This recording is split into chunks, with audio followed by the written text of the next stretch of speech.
a buyer or a seller bought or sold 90% of the time when it was in their mind, and now it's like more like a 10% conversion rate, Yeah, yeah. So it's just a lot more work with a lot less um execution. So it's a little lame, but I think you It'll know, come back. It always does. It'll come back. yeah, I think when it comes back, we'll be printing money again. And right now, the bills are paid, so good enough. Yeah, that's what matters. How Yeah. about you? How's retirement? So It's it's a great. little lame, but What's that? I was just saying, how's retirement? Yeah, I love it. Yeah, I you golfing recommend a lot? it. Not really. I've been fishing a lot. I just got back from Alaska and it was great. Oh, check you out. I'm going fishing on Thursday, Where? the Provo. Oh, okay. Well, good luck. I'm not a big fisherman, but I have some friends I pay to have guides take us. And Oh, yeah. last time I was on the Provos, it was pretty cool. The fish weren't Yeah. very big, but If, it was a good if you time. go with a guide, you'll catch some fish because they know when the hatches are and all that. It's a very technical string. Yeah. We saw something pretty amazing happen. He said right about lunchtime, all the fish would just come up and start eating, and it would change the surface of the water. And sure enough, it looked like a soda pop. The top of the river it was crazy to be at the river level and watch the feeding go on. It was sensory overload for a sec. It was pretty cool. Yeah, when you're on the river every day, you know when the hatches are, and down almost to the minute. They'll say well, there's going to be a hatch in about 10 minutes, so be ready. Yeah, that's what that was. It was pretty Yeah, impressive to watch. yeah. If you go with a guide, they know the river. They know when the hatches are happening. So Huh. that's great. Good chatting with you. Good.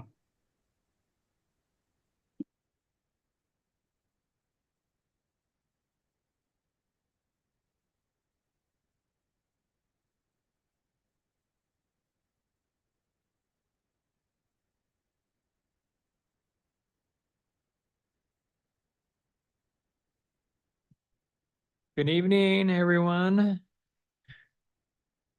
We got Jason online. Hi, Gary. Thanks for joining. Yeah, they just got rid of their video is all. Mark is here. Yeah, Mark's here. We got Justin and Ray. And Jay is here, so you're good. That rule on is Mark. Okay. Um, so at the beginning of the official session is when we'll nominate the pro temp planning commission chair because Nathan is out of town and Wes couldn't make it tonight. Does that sound good to everyone? I don't think we could. Gary, can we actually do it during a work session? You can. We can. Yeah. Okay, well, let's do it now then. I'll turn it over to the planning commission to nominate a temporary. This is the ones that aren't here, we can really pick on. Well, they can't guide the meeting. Who's in the building? Is it just Justin? Justin and Ray. Okay. Well, it's one of those two then. Hey, I know where you are, Jay. You can get over here. Has to be somebody that's in the building, I think. Zoom is the Doesn't- best thing. We're so thankful for COVID and Zoom. So what do we got to do? Just nominate someone. Justin, right? Sure. Well, you've got experience, so makes it. You could do it. I nominate Justin or Ray. Justin.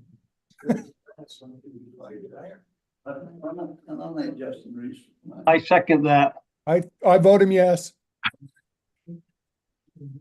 What Mark say? Yeah, I second your nomination of Okay, well, we have a nomination and a second. Let's call for a vote. All in favor? Any opposed? I have to Yeah, abstain oh, you can vote. in for favor. tonight. We'll do it Thanks, for. Jeff. Thanks, Okay. Justin. All right, Justin, you are, you're the chair. Okay. All right. So Well, our, by the way, our agenda includes just one item during the it's an easy night for you, by the way. yeah. During the work session, going through the subdivision ordinance. And then during the main session, we're gonna talk about the park trails and recreation Yep. downtown plan. Okay. So do you need me to call anything to order right now, or you would just turn the time over to you? Whatever you want. Welcome, everybody. It's a pleasure to be here with you all tonight. We'll turn the time over to Jake to get this work session started. Okay, welcome. Thank you, Chair. Does that sound good? Chair Reese. Okay, well, welcome everyone. I'm gonna do a screen share here and pull up.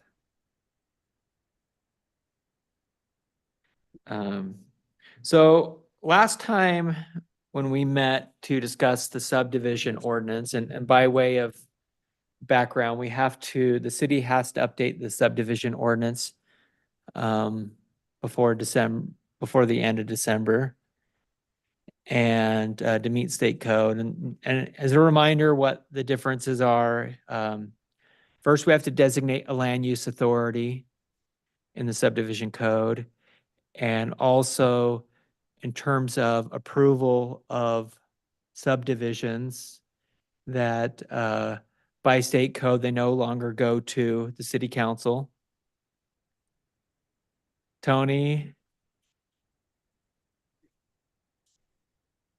Whoever the city designates, except for the city council and elected official. Typically what the land use authority is, and it can be different land use authorities depending on which items as well. It's not necessarily a single body. It could be a single person, a zoning administrator. It could be like a design review committee, made up of planners, administrator, engineer, all of that. Or it could be the planning commission. Or it could be a single person from the planning commission or the planning commission as a body.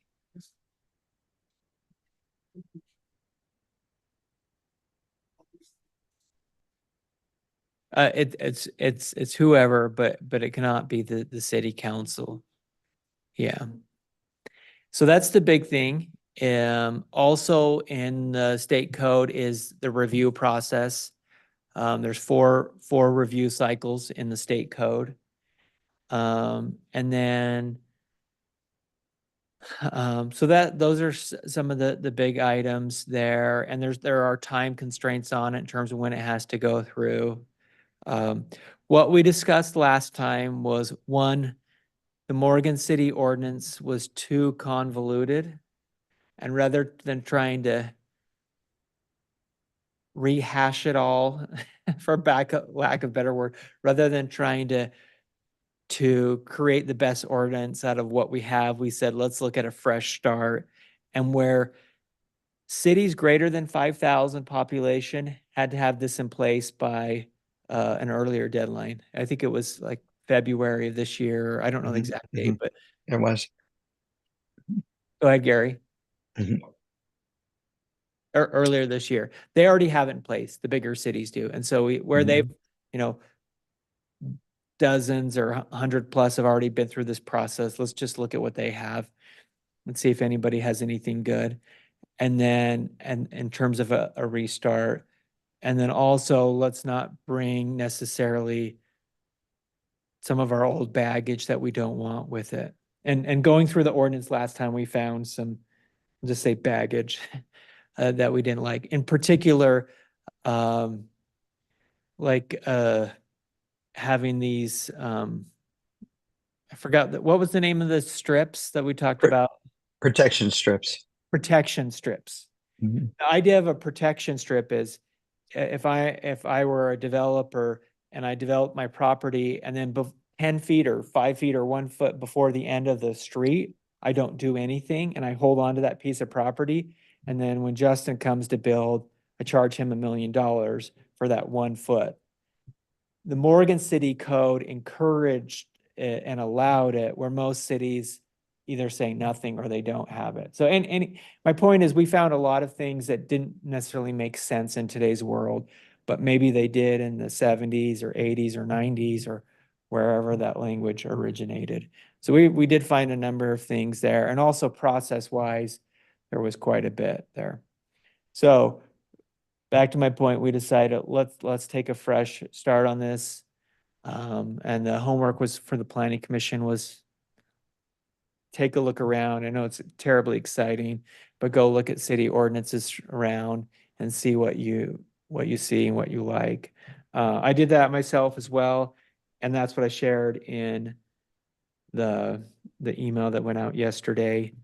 Also, I do want to say there are a lot of cities out there that still have really bad subdivision ordinances, even with this state code. And I'm not going to say who they are, but I just did not like what they have there, and very difficult to process, to follow, and also convoluted. So of the ones that I shared, I'm going to start out with, let's see, with the Draper one. Hey, Jake, can I make a comment? Yes. Before you get into that, I looked through all of those that you sent.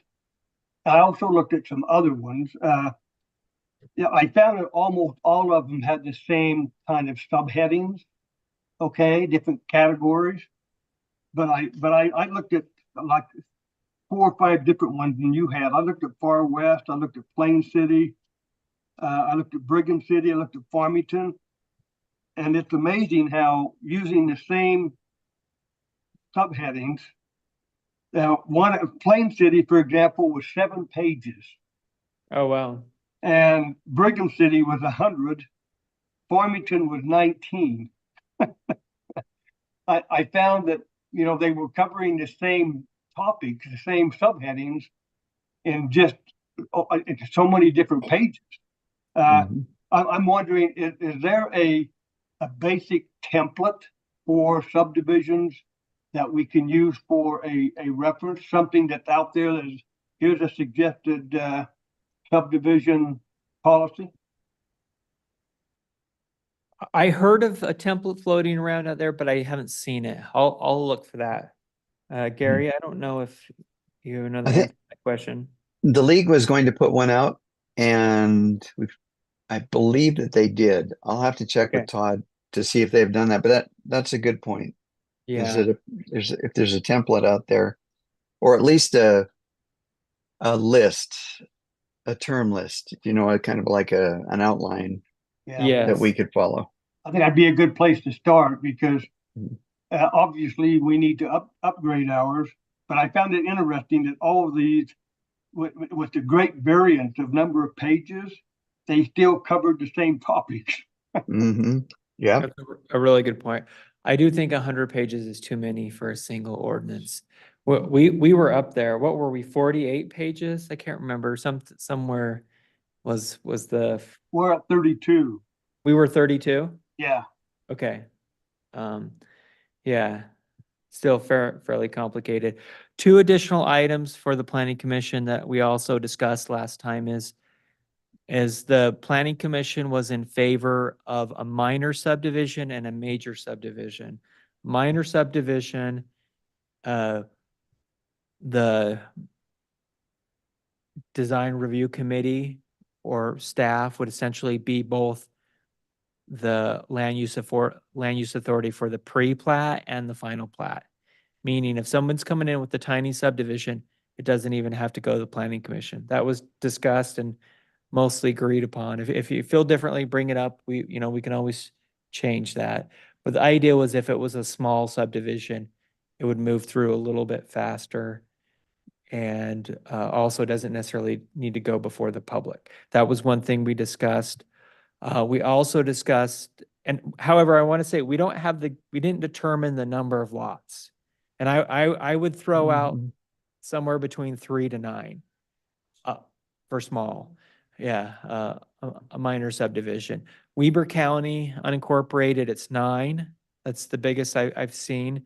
I've also seen other cities that are somewhere in that 3 to 5 range. So sometime during that process, if we keep going down this road of a minor subdivision and a major subdivision, let's have the planning commission decide where that line is.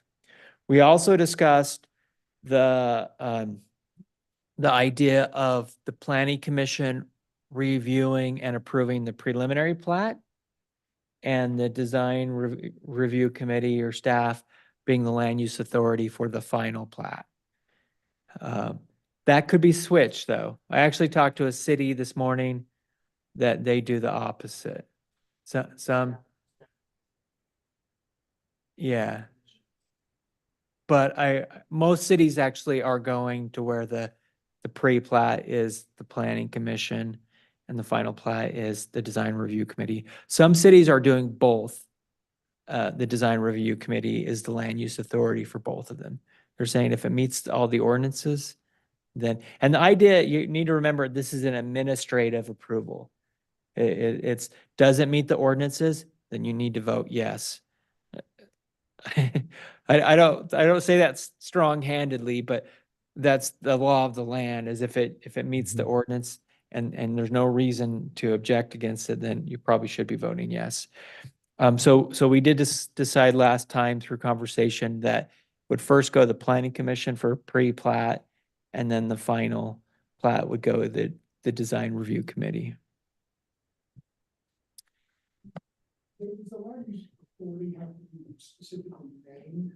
Yes, the land use authority should be named, not people named, but positions named. So you in the ordinance, it would say the planning commission is the land use authority to approve.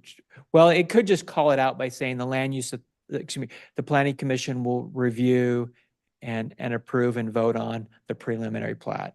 And then the final plat, it would say who reviews and approves final plats. That's essentially the language calling out the land. It doesn't have to say land use authority, but it could just say who is the legal body to review and approve the pre-plat and the final plat. Okay. I'll be called out that'll all be in the ordinance. That'll all be in the ordinance. Eventually Yes. vote on and. Okay. Yes. Also, what we talked about before was moving, see, the city has engineering design standards, which we're not necessarily changing at this time. We may need to change. And then we also have the subdivision ordinance. And right now there's a fair amount of design engineering in our ordinance, which is why we're at 32 pages. I imagine Brigham Cities has a lot of that. To get to that number of pages, you probably need to have a lot of that. Some of these other ones that have more pages also have more of that. And what we discussed is having the basics in the ordinance, but then also referring to the city's engineering design standards. So that way, one, we need to reference it, and two, we don't necessarily in the subdivision ordinance have to get into cross slopes or certain things like that. Okay, a little bit of background. I want to show you why I like Draper. First, it starts out, just going to back up here. It's always good to have a purpose. I think this was a very clean, simple approach, especially for a city of significant size. You know, this is not, Draper's a nice place. it's not a small town in central Utah that you've never heard of, kind of thing. So they have their purpose, which is great. They have the purpose. There's interpretation. There is this section on definitions, which I don't think that we necessarily need. Let's see, I'm going to go back to my email. I might have lost it there. Okay, so something about phasing. Excuse me, let's back up to the beginning. So the purpose of the preliminary plat, the application of it, and backing up one more time, what a lot of them have also is the concept plan. What is the role of the concept plan? And that has changed, by the way. Also for background information, the city, no city can require a concept plan or schematic plan, whatever you want to call it.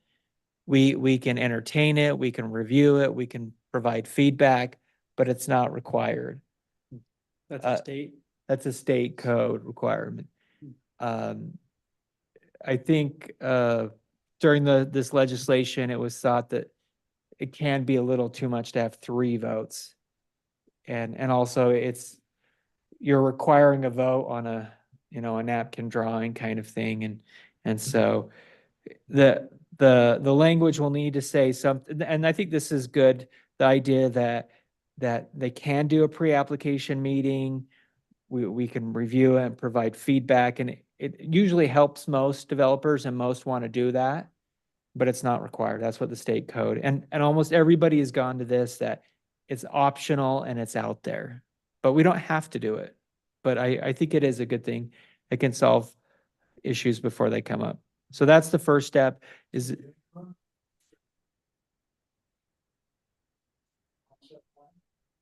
So it's up to the applicant to, if they choose to do a concept plan, they can submit it. It could be a formal where they apply, or it could be informal where they just email it over and we look at it.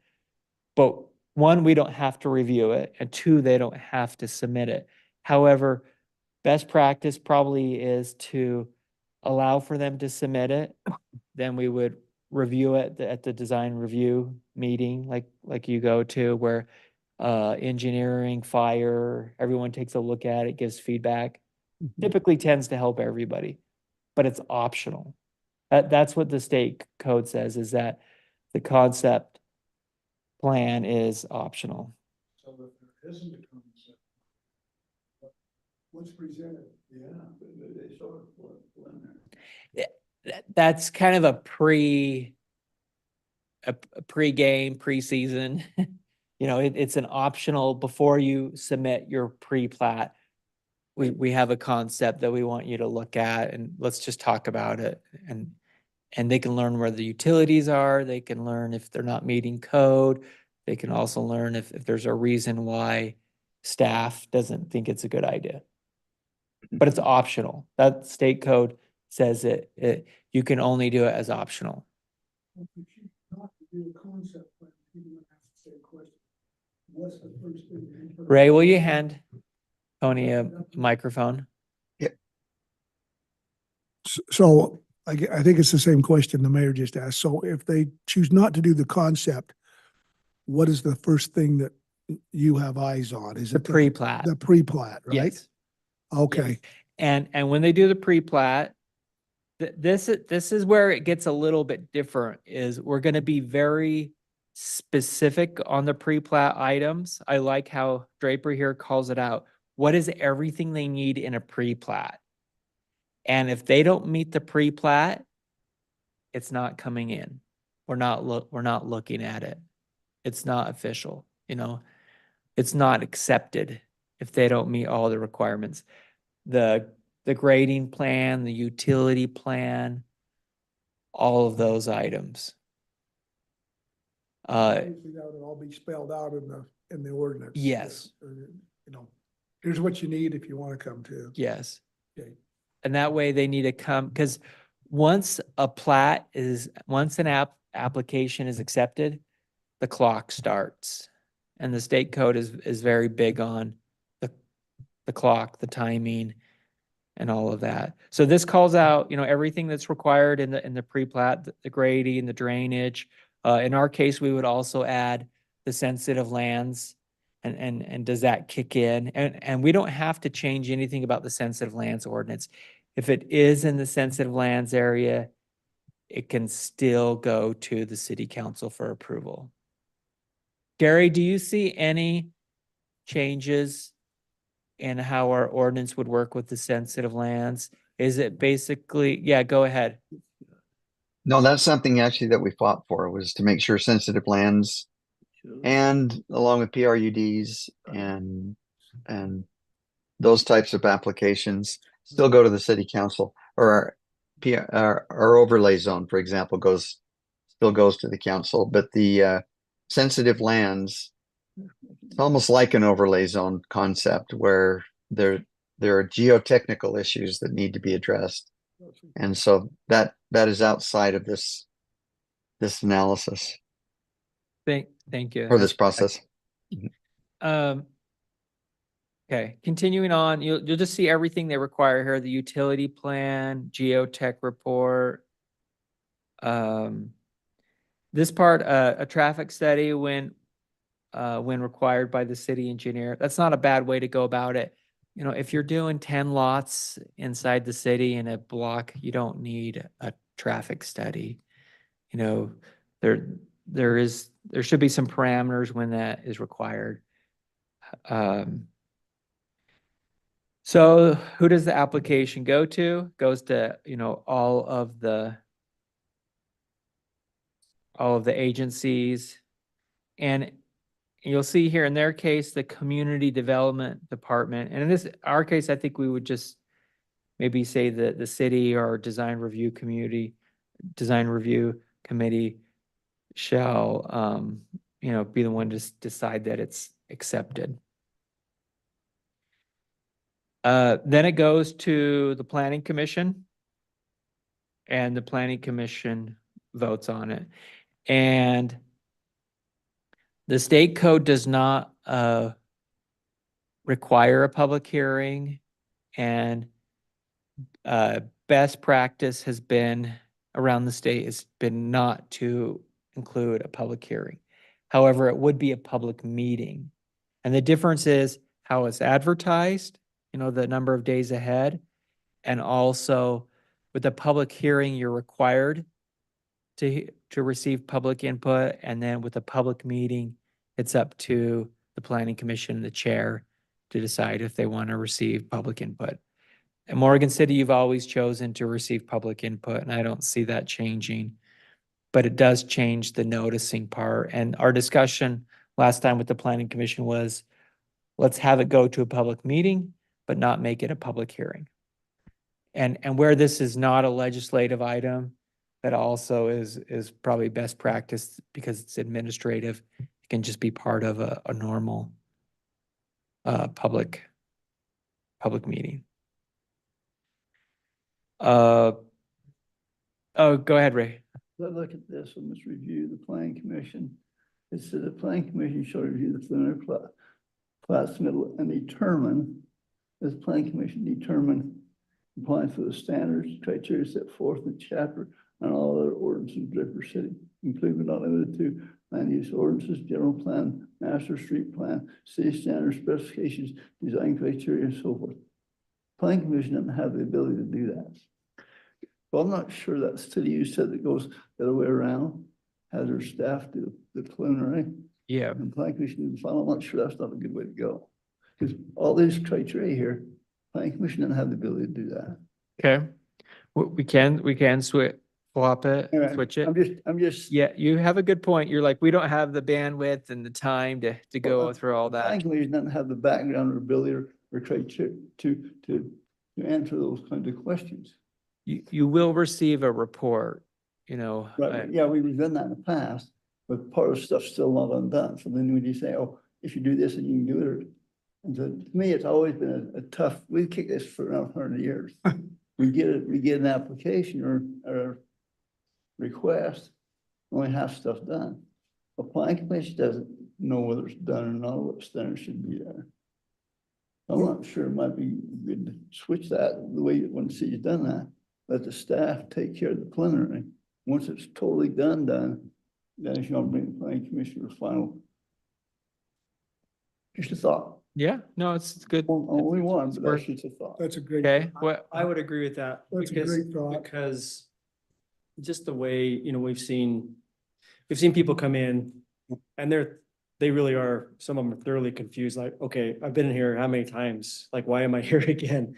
And most of those answers can be done by a competent staff that are very good at what they do. So let's let that heavy lifting be done by them first. And then I think as a commission, we would agree like, hey, if most of the time, if you guys say it meets all this stuff and we have a chance to review it, at the very end, we're gonna be in line with you 95% of the time and save a lot of extra time and frustration with the applicant. Yeah. I would be in favor of that. I felt bad in the past for some applicants. They come, they listen to the opinion, Yes. not knowledge of the planning commission. So you go back and redraw stuff, Yeah. that's just based on opinion of somebody that has no idea what the standards are. Okay. I think one reason why most cities have gone to where the planning commission is the pre-plat and design review committee is the final plat is because they kind of want the professionals having the final eyes on it. Meaning making sure the construction docs are 100% in line, all of that. So this does move a lot of that work, moves almost all of that up front. I think that's the biggest reason. And so that, the engineer can kind of have that final say. Right? So if it does come back to planning commission for final, I would submit or suggest that along with that is a sheet from staff saying, yes, everything is done. Not a sheet saying maybe this stuff's still pending. Well, you wouldn't get it if it were pending Why couldn't we? Why couldn't we have that as part of our ordinance that's still, We use that however we want. yeah. So before it comes to Ma- planning commission, before it comes there, all We'll leave that. the T's gotta be crossed, all. I can't. So the planning commission Whoever sees, speaking has got a microphone on. what was that? Go ahead. I can't hear, somebody must not be using a microphone. He is He now. hear he me is now? now. You good now? Yeah, okay, Or is it just your age, Mark, like mine? probably my age. I think that if we write that in there, that if you want to call it a preliminary, that everything's done and then signed off, then the planning commission can approve that move. But if we have it seems to me like it's sort of a runaround circle if we come to the commission first and then the final, I'd rather have it all done at the first so that it's defined. Yeah.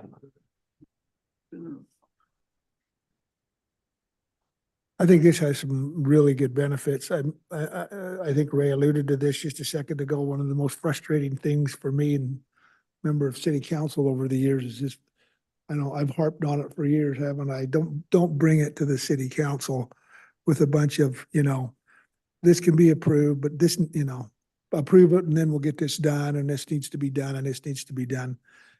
I mean, everything needs to be in really in perfect order when it's brought to the planning commission. So that helps them out a ton. They're not trying to figure out what needs to be done, what's been left undone, and when's it going to be done. And that's very frustrating. So, yeah, I think it's Have you seen an example of that in any of the other ones where there is that sign off sheet that says it's all checked off and done? Oh, yeah, that's very typical to have Okay. a report, a sign off. I mean, Matt, our engineer, almost does that. We've had that for a long time, but Yeah. in the past, part of it have been still pending. Yeah, yes, that's true. Items can be still pending. The ordinance allows for pending items, but in this case, that may change. So, you mind if we ask Gary to weigh in?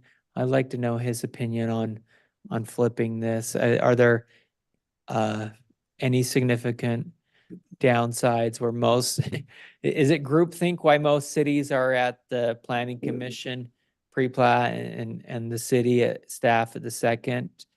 Or are there actual, any major concerns with flipping that process. Well, the staff will have totally reviewed the application when it comes in to make sure that they've got everything that they need for it. And in other words, what had happened is Salt Lake had a very heavy final plat review.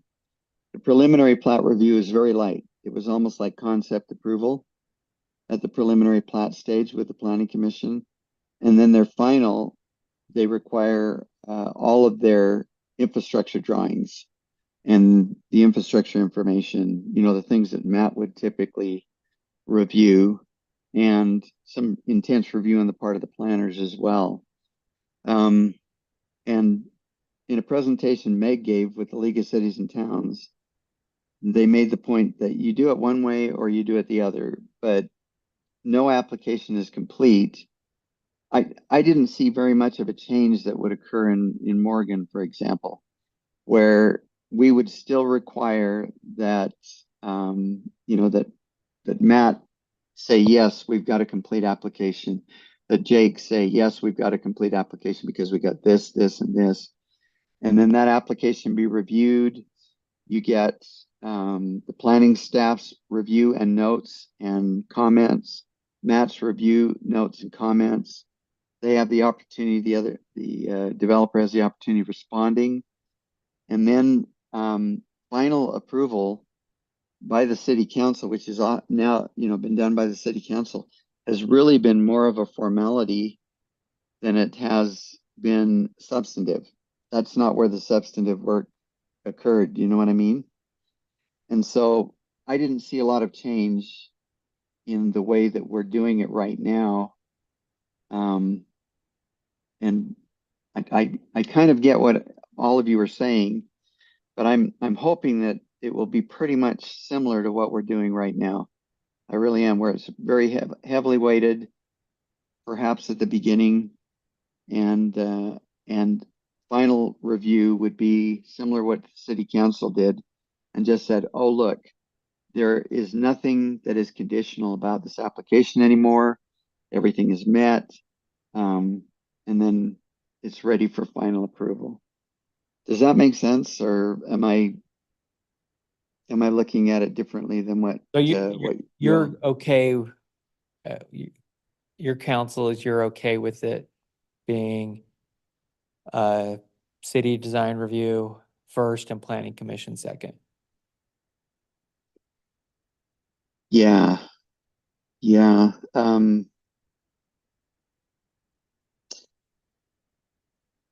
So you're talking about staff design review or design review committee first. Is that what you're talking about? Yes, yes. Mm-hmm. Staff first and planning commission second. That's what Ray's suggesting. That way they go through a more rigorous, detailed process first and everything's buttoned up. And the planning commission is just a second set of eyes to confirm that. And I think that's kind of the way we've been doing it. Okay. The only difference is that we've had the planning commission participate more in that first part than maybe we will now. And maybe Okay. there'll be more, but typically the planning commission takes a look at what you've reviewed and what Matt's reviewed and your notes and everything else, and indicates that we're ready to go. And the planning commission looks at it and gives preliminary approval. And then anything that's not completed is kind of conditional, and that's what takes us to final approval. But it's usually just a couple of small items, because we really shouldn't be sending it to the planning commission if they haven't got everything that they need to have, right? Right. So you know, it's really up to you folks as to how you want to do it, because it's flexible both direction. And I think input from staff as to how comfortable they feel with making that initial review, which you've been doing. I mean, your reports are exactly what preliminary approval is all about. But I think we need to get it nailed down at the very beginning with as much information for the planning commission as we can. And then the planning commission would just take a look at it, final approval wise, and then the final approval would be given. Agreed. I mean, I think when we look at this, we just, as a commission, we don't have the ability, as Ray said early on. And if it does not check off all the things, just do not put it on the agenda. Do not make an applicant come in that we're just gonna have to say, come back again later. I think as long as we enforce that and we know that's the way it's written and the applicant understands that, then I think it makes it easier for everybody. Yeah. So, It does put, on the applicant, puts more engineering and professional dollars upfront early. You know, that they have to be all in on their drawings to meet everything. So it's a good thing. well, okay, so if they do want more information, that's where you come into that concept plan. They're not obligated to do it. That's true, So they that's can come, true. if they're that nervous about it and aren't all in, then by all means say, okay, well, we've had a few come do that, like, hey, I just want to see which way you're leaning here. Is this a good Yeah. idea or not? And we're like, well, yeah, sounds good to us. Put your foot in the water. Yeah, so So, that's an option they can exercise or not, right? So Okay. I think that gives them that, so. Okay. Ray had one more. Ray? Well, we're talking, I'll throw one more out. My thought is, as far as what the proper name of that group, land use authority. Yeah. My input would be that be staff. And if you want to include one planning commission member with staff, you could do. By my thought would be that land use authority needs to be staff. Yeah. And then we can define who staff is, but just for my input, obviously they'll come down the road later as far as final decision. That's my input at this point. Yeah. Okay. I'd agree with that. Okay. Staff would be probably best positioned to do that. Yeah. How's our online ruling? How do you feel about it? Yeah. I have a comment real quickly, but maybe it's another subject, but when I was looking through these various ordinances, I noticed that some of the cities actually have if you call it a booklet on how to apply for subdivision approval. It was separate from the ordinance. And apparently when somebody comes in to apply for a subdivision, they were handed this booklet, and it's only like 2 or 3 pages or less of what to expect and what the steps are. I don't know if that's something that we'd want to consider, but some of the cities I looked at had that so that the person applying knew what he was required to do. Does that make any sense? Yeah, I think that's great. I like that. Especially where the minor subdivisions where, you know, these are folks that aren't expecting to make a lot of money necessarily or they're doing it themselves for a grandkid or whatever. Yeah, just food for thought. They Okay. might not have the experience of being a contractor. So I think that's a great idea. Okay, well, keep in mind as we run through some of these other items that were the process that we just decided on still applies, you know, it's a different body voting, but the process still applies. So in this case, you know, preparation of the final plat, updated drawings, they need to have all the required signatures, all of that in place. And in this case, what you'll get with the planning commission making the vote on this is you'll get a report from this staff committee saying that all of these items are met. That way you're not asked to vote on anything that is not being met. So Jake, I have a question. So I've never been on the other side of this, so I'm not a developer, okay? But let's say that I had a thought or an idea to do something in the city, you know. So if I wanted to bring that concept to the city, I'm thinking of doing this or putting this here, who would that go to? Would that go to you? Or who would that, In our case, Teresa, okay, and then, she's the gatekeeper. okay. But then eventually who gives the head nod on that? Who says, oh yeah, it looks like a good idea. Why don't you? Well, Because I guess the way I've always looked at it is if it's not going to fly at all and you know right off the bat, then there's not really a whole lot of sense in spending a lot of money having, Yeah. Yeah, so that's where we have those design review committees. And what people get is verbal feedback. And specifically, we don't have a vote at the design review committee.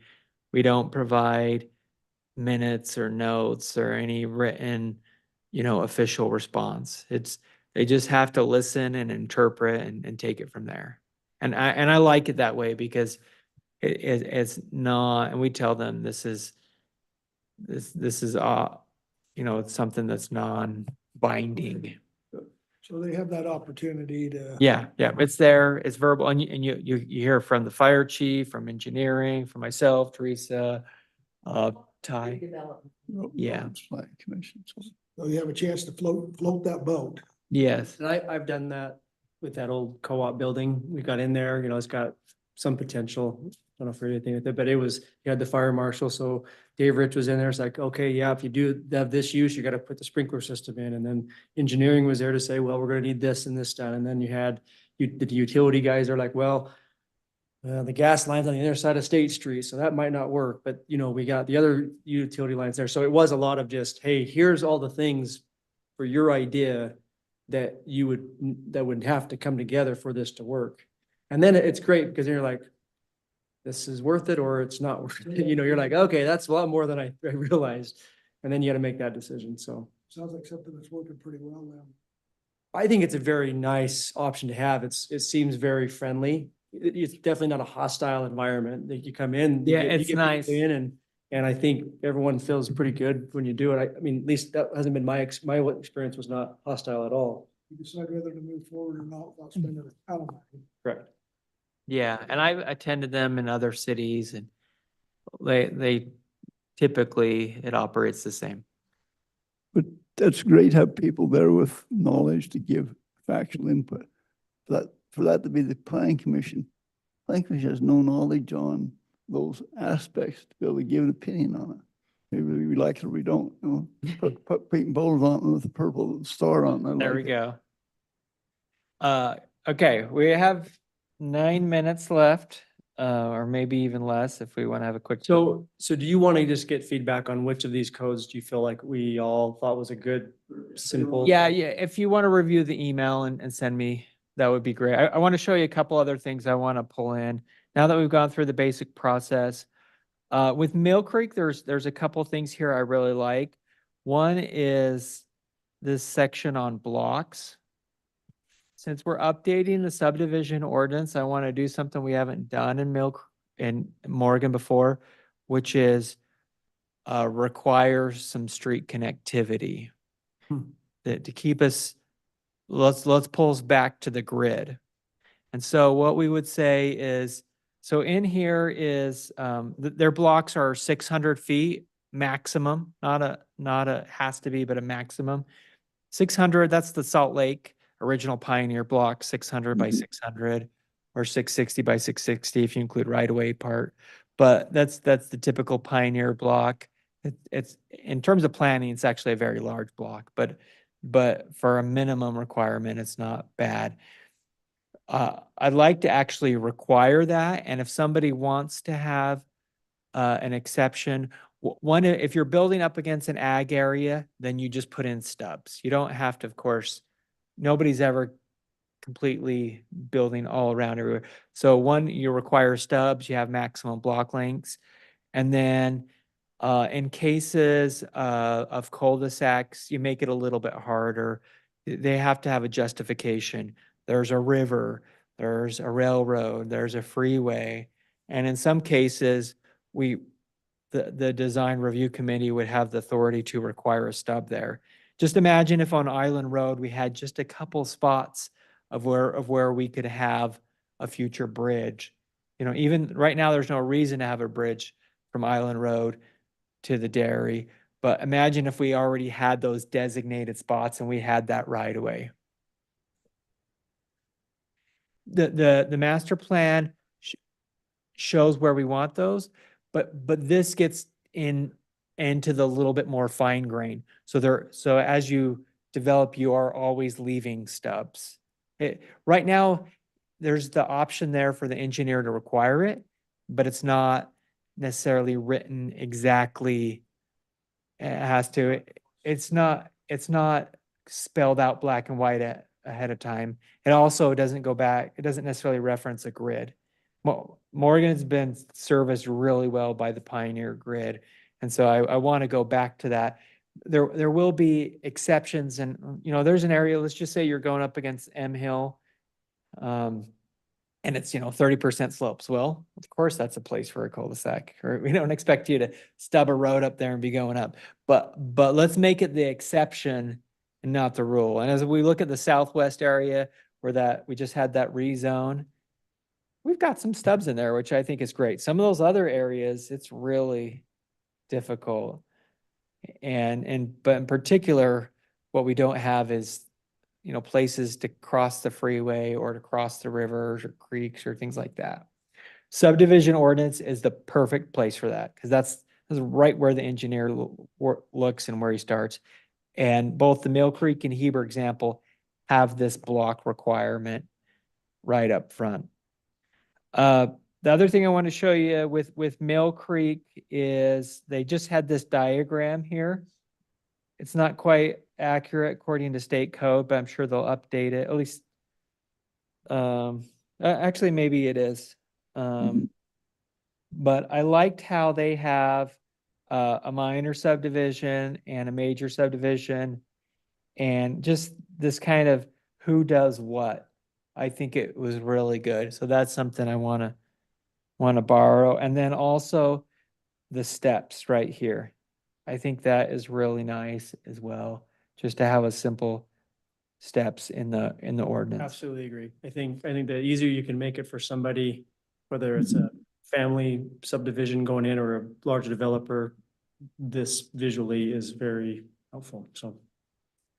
And even for professionals that do it. Everything else is similar to what we talked about, or a bunch of things are the pre-application consultation. They call it development review consultation. What they have is they have neighborhood councils. We don't have that. We're not going there. So forget that and skip that. Isn't that what Morgan Moms is? That's kind of how it operates. Ask some people in Mill Creek and you'll hear a little bit of that. Designate them and use authority. Oh, there you go. We want to vote for the Morgan Moms first before it comes to the Planning Commission. You can skip that from the minutes. Okay. And then, public notice, it'll be for a public meeting. And again, this kind of gets into the minor and major, and I think there's some great things there. Heber, I also liked how they have some of their design requirements up front with, we're not doing condominiums, so we don't need that, but they get into the required information and the street design standards. Okay, well, that's all that I had in terms of discussion items. Anything else? Welcome. Yeah, this is Mark again. Those steps that you just showed on the plan there, that's kind of what I'm referring to. Something that shows the steps that are involved. That's kind of what that pamphlet was all about. Mark, which city was that? Or What's on my screen is not what's on yours up there. Let me try this again. It was Mill Creek. Yeah, Mill Creek. Switched over to Heber though. Yeah, weird. There we which city had the pamphlet?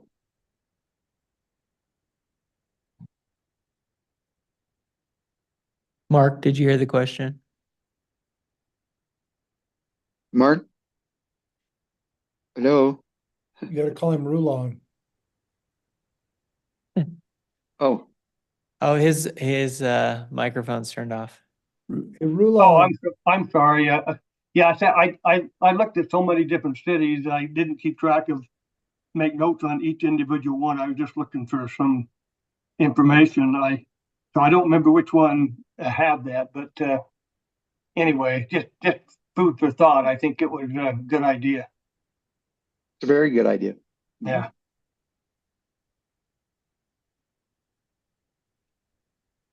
Okay. Well, I don't have anything else for the work session. Ray had something. Do you want to summarize your future directions? of what you want Yes, us to do? okay, so I think for Gary to see if there's a template or at least verbiage would be one first step. Then what's the next step you would like us to do to help you, Jake? the next step is as staff will prepare a draft ordinance based off of everything we've heard today in the last meeting. And provide you with the draft, and next month will be a work, just a work session to review it.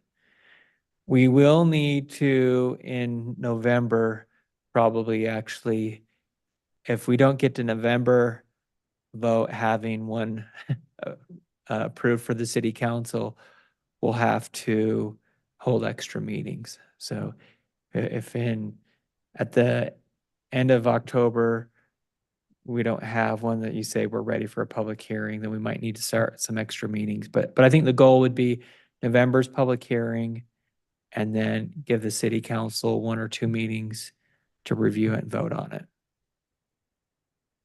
City council on December Oh, the 24th. 10th. Yeah.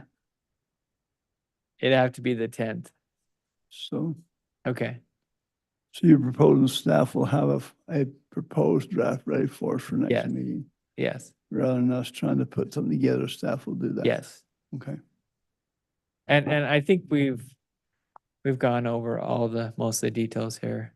And Aaron, for your background, one thing we've changed in this meeting is that you remember there's 2 land use, well, there could be multiple land use authorities, but we're basically talking about staff as a land use authority and planning commission as a land use authority. And previously we talked about the pre-plat goes to planning commission and the final plat goes to staff. The decision among discussion today, the planning commission, was to flip that. And so that the staff takes the heavy hit early on, making sure everything is very detailed, engineered, basically ready for approval. And then when planning commission, it's already gone through numerous review cycles, and we can say, yes, it meets everything, and you guys just have to give thumbs up. That sounds great. Sounds like a smart change. Because there's a lot, when you look at everything, grading, stormwater, utilities, sensitive lands, lot sizes, it's now with the state law, subdivisions are at administrative approval. Does it meet ordinances? Yes. Okay, we approve it. It's not, do we like it or not? And that's kind of how cities were treating it a little bit in the past, as more of a legislative approval. Understood. With your magic wand, make it so that when a developer brings a plat in, his engineers used our standards, not his. So he didn't make us just redline it for him. Yeah, yeah. And that's actually very common. I've seen that in a lot of cities, is their drawings actually do that. Weber County does that. You have to take for, manholes and pressure reducing valves and all these things, curb, gutter. It's a Weber County standard, just right in. And it makes it easier for everybody. That way the engineer doesn't have to, maybe they like, because they can charge more because you got to redo it every time. Okay, 7:03. Then we'll need a 5-minute recession. Yeah, we'll do 3.5 minutes.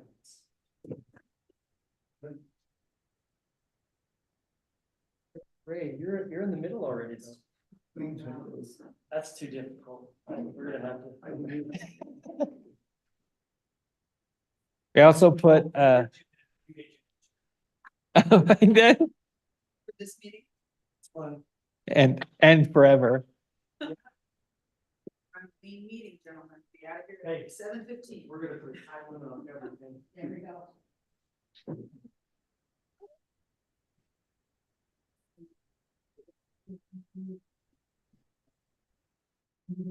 How are you? Not everybody's not much. Aaron, Ray?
Well.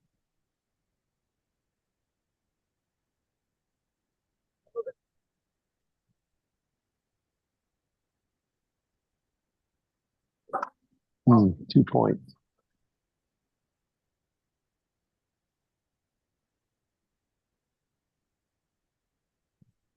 Yeah, be tied, yeah. Oh.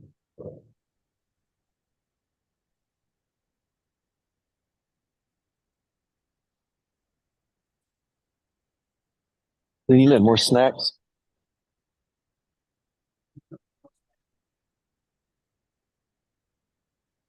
Or snacks, anybody? More snacks?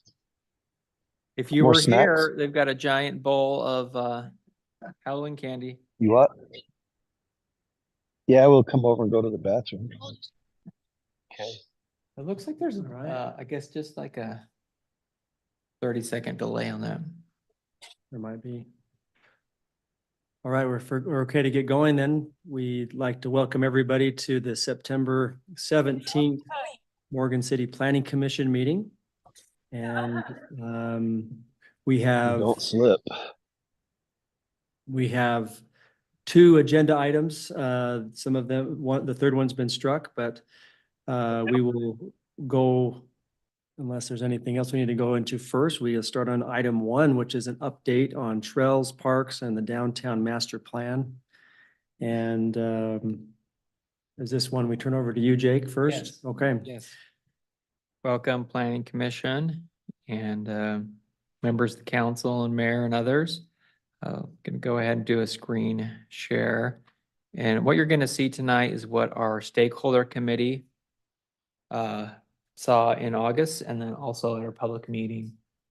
And I realize our meeting was the same night as a high school football game, which was dead on arrival in terms of attendance. But we did have a fair amount at the public meeting. I think maybe 50 Is that rounding up too high? 40 to 50. Those who came stayed 2 hours and participated. So this is the same presentation that they saw. I'm gonna give you the fast version tonight. Just a review of the process, what we've learned from our survey to the public. And then we have 3 scenarios. And then and go over the big ideas of the scenarios. And then I actually would like for you to vote tonight on it, if you could take a few minutes, because we need more input on the review of the scenarios before we move on to a final vision. Just some discussion on, telling the public how important it is to have this long range planning, really be thinking about our children and grandchildren and preparing for the future of the Morgan Valley. The goal of this project, excuse me. The goal of this project is to have a vision and plan for the downtown, and then also a citywide parks and trails plan. And then also the implementation. How are we going to get there? We don't want just a plan on the shelf. We want something that we can achieve that will move us forward. This is our stakeholder committee. Many of you are on it. Thank you. Thank you for your participation and support. So this process includes providing research to the public. We're seeking broad public input. We're building a vision from public input and also stakeholders. And then, and it's transparent throughout, and then also gives us momentum for implementation. We believe that the public has a right to tell us what they want, and that they'll make good choices when they're presented with good, real options. And then public officials, meaning planning commission, city council, should honor that as part of the process. This is a scenarios process, and it's not an A, B, or C scenario. It's where what do you like in the different scenarios, not just picking one or the other. So that's where we're going. We've been looking at big ideas. We want to create a vision for the downtown and also the trails citywide. This is where we're at now. We're going from 2 to 3, but this is really critical because we have these different scenarios, and through public input, the planning commission, our stakeholders, we want to develop this final vision. It's essentially crafting a new final vision based off of everything we've learned so far. So the downtown area, which is Commercial Street, and then State Street being the 2 main streets, and then also 125 and 375, 100 North as well. And then for the parks and trails, it's citywide, and also can go out to the annexation area, which is in blue. And then also for the trails, it's not mandatory and obligated, but we can even put trails out in the county land as well. Say, we would like these trails in the county. Let's try to work with the county, figuring out how to make it happen. Does the county currently have a trails plan? Yes, they have adopted a trails plan. We should get a copy for this group. I can get a copy to send over. Yeah, Yeah. that'd be great. I was at their meeting last night, and I want to jump back to another question I had before this, when we get done, but they've got 2 main projects they're working on. One is to help with a mountain bike track. It's up at East Canyon. Right. It's recently purchased ground up there.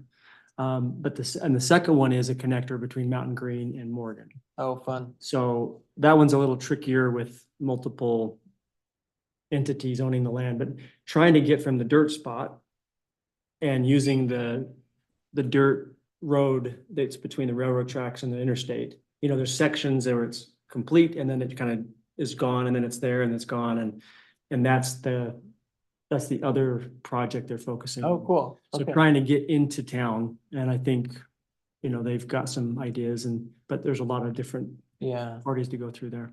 okay. Um, And we could add those. have you seen the county plan yet? I'll get a copy. It's been a while. I'll get a copy and I'll get it to the group. Yeah, that'd be great. Go back one slide, if Yep. it's okay. I think this question was asked, but I don't remember. If you go back to the downtown study, downtown area, I'm just waiting for it to refresh. It's on my screen. that's coming. Why, with Riverside Park being kind of a central place for the city, was that not considered downtown? So I think of downtown Morgan, I would take everything from the river, just kind of complete that over to where the bowling alley and, kind of rounding out around that little corner there. Cause Riverside Park has served as a central spot for the city for a Yeah, long time. I think you have a really good point. I think maybe because that single family street neighborhood kind of Hmm. served as a border, and not necessarily seeing a lot of changes there. We don't have to necessarily follow this. The final plan can deviate from it. This is not set in stone, and it's not, If it doesn't matter, just for. I had to draw the line somewhere. And of course, with the parks part of it, we can make all kinds of recommendations on the Riverside Park, and I fully anticipate there to be specific recommendations on how to include the park and trails to get out there. So, yes, we can change this boundary, but also through the trails and parks part, if there's anything in the roadways or the parks that achieves what you want to do with Riverside, then we can go that way without changing this border as well. And if there's anything specific you want to come up with that, we would want to float it to this, I think, the stakeholder group and see. It would come across as a little bit maybe out there from the public perspective. But and maybe if you're seeing a lot of changes here on 250 East, think about that as a phase 2 or 3, because probably what we want to do at the core is either in the park or it's the commercial street area or the state street area first. Okay, so we had an online survey. It's loading here. 186 responses, which is fantastic. For a size community, it's great. Statistically, it's valid, and really impressed by what we have. So I'm just going to run through a few things about this. And that question was what do you think about the current trails? I can remember it had a range of questions in Yeah, there, but it was like current what's trails, current but- now and what to. But also, what do you want? Most of our respondents live in the city, some in the county, or work or own businesses in the city. Everybody had some connection to Morgan. What, to me, those numbers don't quite add up. Well, That'd be 100. it doesn't mean you could check multiple boxes. On this one, Yes, okay. You live in So- the city and you own a business. You live in the county and you have a business. So, yeah, no, you're correct that our math was not 100% there. This one, it is that way in terms of it does need to add up. You'll see that we have a lot of long timers here, but we also have some that have been around a while, and then also some newcomers participate, which I think is great, having that variance. This is also one of those ones where the math isn't going to add up. We asked what kind of what kind of family situation are they in, and again, all over the map in terms of elementary kids, middle school, families with empty nesters, just a broad demographic. Okay. What do you like best about Morgan? This is where people type it in, and these numbers represent combining responses and also giving you a general feedback. People love that Morgan is quiet and safe. And also there's small town values and there's community here. I think none of this is a surprise. How often would you like to be using trails? Either weekly or daily is already a majority. And then tiny percent is rarely never. And I think this is, if I could cement one thing in your mind, this would be one of those things. Morgan residents want trails. And not that it's easy or that it's cheap or doesn't cost money, but Morgan residents want trails. And, you know, based off of your beautiful environment here, I think it's no wonder. And I go to these bike races and see Justin and Morgan kids are killing it, taking on Skyline, which isn't me. So, and it's just really cool to see how outdoors Morgan is. And of course, you were in the news being like the most healthy county a couple of years ago. So this should be no surprise, but you have very little. That's probably the biggest surprise. If I didn't know anything about Morgan and I just moved here, I would be blown away how little of trails you have. And there are all kinds of research. When you build trails, people use them. You know, it's no surprise. Now that I drive the West Davis corridor in Davis County once in a while, that new highway out there, on Labor Day, I saw more people on trails than on the highway in terms of cars versus people out on the trail. Mark has a question too. What kind of trails do you find? Nicholson Mile type trails or? Bike trails or Well, It's in Mountain- the survey. mountain trails? Is that in the survey later on? Yeah, okay. yeah. Mark had a question online. Go ahead, Mark. Yeah, the question I had is the river walk we have currently, is that considered a trail? Yes, definitely, 100%. Okay, well, I guess my comment is I use that almost every day. And I don't see very many people using it. So, There is, there's a economy of scale with trails and what they call active transportation, is that when you start to have a network, you just see an explosion of growth of use. That just having one trail, you would maybe expect to see everybody on it all, you know, every evening. But when you actually have a network connecting the city, you'll see an explosion of growth at that point. and so that's why we And that's, to expand that trail down towards the fairgrounds and up that way, I guess, because it makes it longer and connect with something, right? Yeah, you connect people to it, you connect places to go on the trail, just having options. Okay, Right now, you can go from the bus parking to State Street. yeah, okay. Not consider, not a real trail because it's not long enough and doesn't. It is, connect. it's really good. I don't want to diminish it anyway. You'll just see a lot more when you have more trails. Okay. For expansion of Nicholson Mile. I mean, if you connected that back over to, say, the Island Road, and in that area where you've got, you know, growing population, that traffic from there get to the schools will increase dramatically, I think. Right. And Right. so, but I agree on the scales of it. We only have that scale. If you go onto, or that trail, if you go onto an app called All Trails, which Yeah, I use that. if you use it, there's only one other trail that shows in Morgan City, and that's the M trail. Yeah. And that's, you know, that's on private, right? So, but that is there, and that's really the only one inside the city limits, if that's even in Oh. city limits, that we have.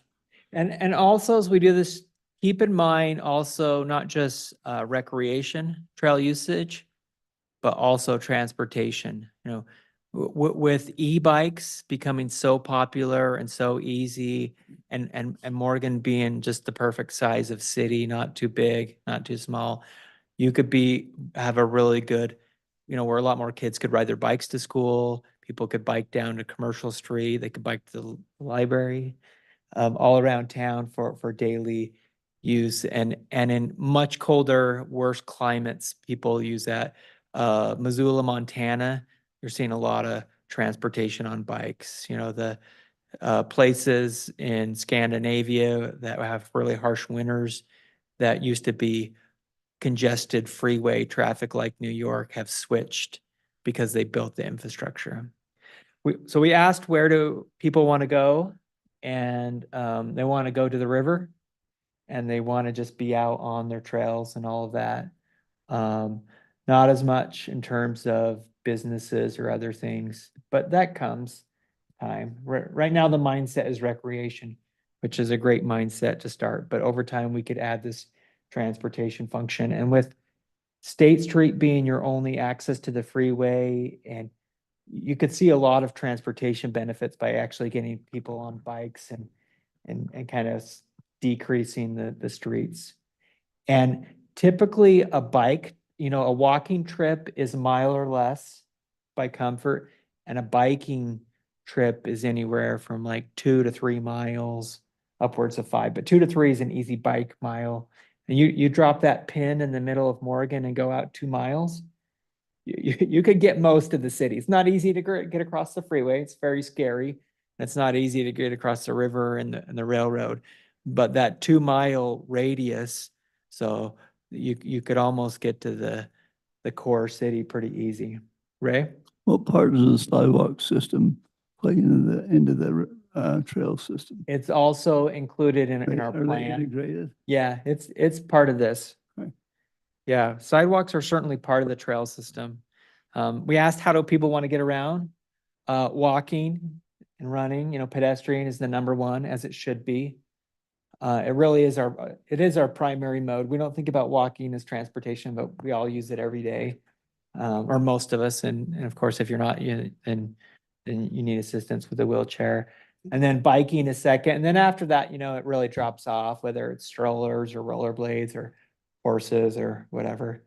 But first, people want to walk. We should always remember that. And then second, they want to bike. And then after that, it's smaller.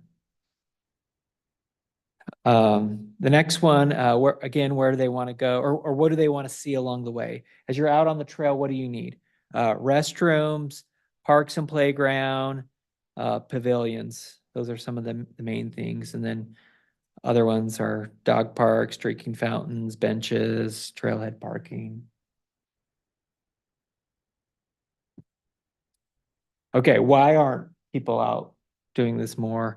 And number one answer is lack of sidewalks, bike lanes, trails. You know, their lack of facilities is holding them back.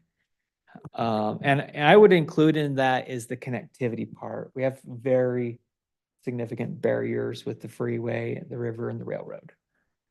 I gotta say, I gotta echo Mark Francis on what his comment, because Mark Francis does see somebody out there every day with him, and that's my wife and I. Oh, okay. Smile. And he's got a point. I've often made that comment many, many, many times. Why isn't more people utilizing the Mickelson Mile? Because it's a great trail, but I just don't see a ton of people on it. And so I've got to sort of back Mark up on that statement he made as well. One other quick note, in COG meeting last night, they talked about how the county is intending to extend that trail from the fairgrounds up to the pickleball courts, even up to the end of the county line up there. So that's great. yeah. That's But great. anyway, I just wanted to. Yeah, and I just I wanted to believe put you that- and I validate that. And again, what I've seen is when you have more of a network and you start to kind of change the culture, then you see just a lot more usage. I would hope so. I would hope so. I don't think Morgan's any different. Just on the north side, there's tons of people walking the sidewalk, North Morgan Cemetery. We don't come across the freeway to get to Sure. Mickelson Mile, but there's probably a lot more traffic over there on them, on that sidewalk, than there is on the Mickelson Mile. Probably, Cemeteries, that's where it's at. probably. True. You don't have a But- mall for mall walking. Yeah, I was just gonna say, there may be as many people on the South Morgan Cemetery as there is on the Mickelson Mile. Okay, Yeah. I want to get through this. Let me cruise for a little bit, but again, bring it up, this is important. So question is, what types of parks would residents like to see? A lot more just natural, passive kind of nature parks. But also the traditional parks are broken up by pocket park, neighborhood, regional. So certainly there's some interest there. Entertainment like a plaza, that was a close third. Well, actually, we have plaza here at 10% and entertainment is kind I of similar. do feel like that this may have been a little bit of a weakness in the survey, that it wasn't totally clear what all these different parks Yeah, are. that's a fair statement. Especially entertainment and plaza are very similar. Yeah, Okay, and neighborhood and pocket, what's the difference there? we could have added the size. Okay, Typically, a pocket park is 2 acres or less, and a neighborhood is maybe 3 to 6, and then a regional is like 40 or 50. yeah, and I don't Wi- think that would have been Wilkinson clear would- to most respondents. Wilkinson would almost be considered a regional. Yeah, Okay, thank you. take that one with a grain of salt. Okay.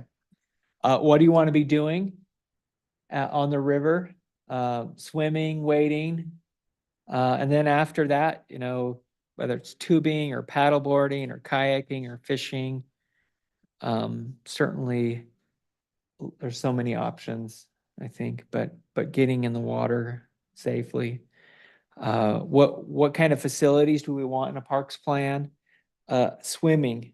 You're gonna see this quite a bit. Morgan residents want a swimming pool, whether it's outside or inside. And then after this ties into our trail system.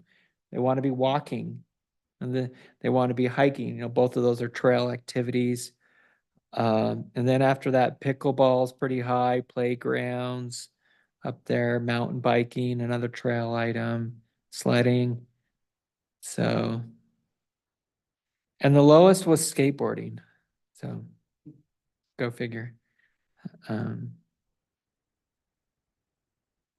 If we had, for indoor recreation, again, family pool is up there, and then also lap pool is number 3. So, this didn't promise it, by the way. We didn't leave Morgan on the hook that way, but, and then again, walking and so, how could Riverside, you know, be improved, or imagine a pool or improved splash pad?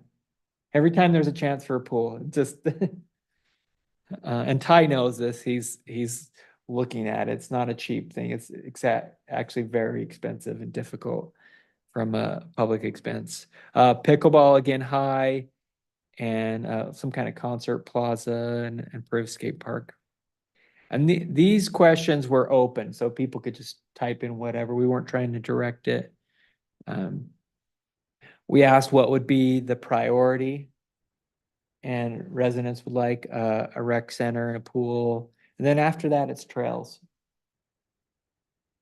But then also getting land for future parks is important.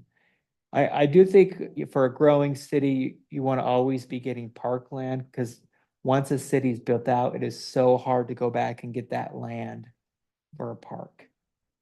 You think about on the north side of the city, if we wanted to have a 20-acre park, there's one spot that would work. Outside of that, it'd be very difficult, especially with the topography.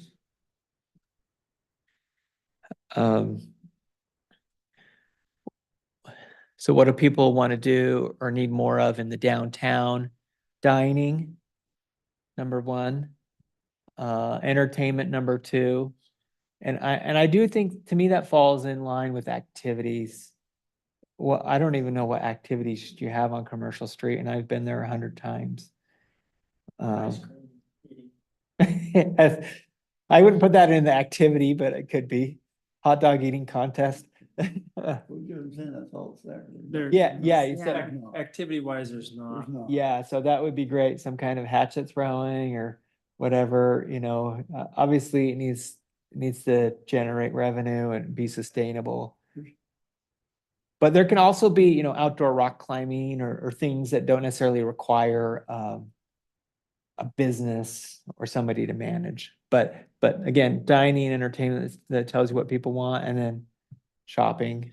You have some shopping. We do have an indoor Yeah. golf simulator that does, it's Oh. entertaining. Well, that would be entertainment activities. Is So, it? yeah. Okay, what types of amenities would people like on Commercial Street? Food trucks, Food wins again. food wins again. Food in a swimming pool. Mhm. Yes, food in a swimming pool.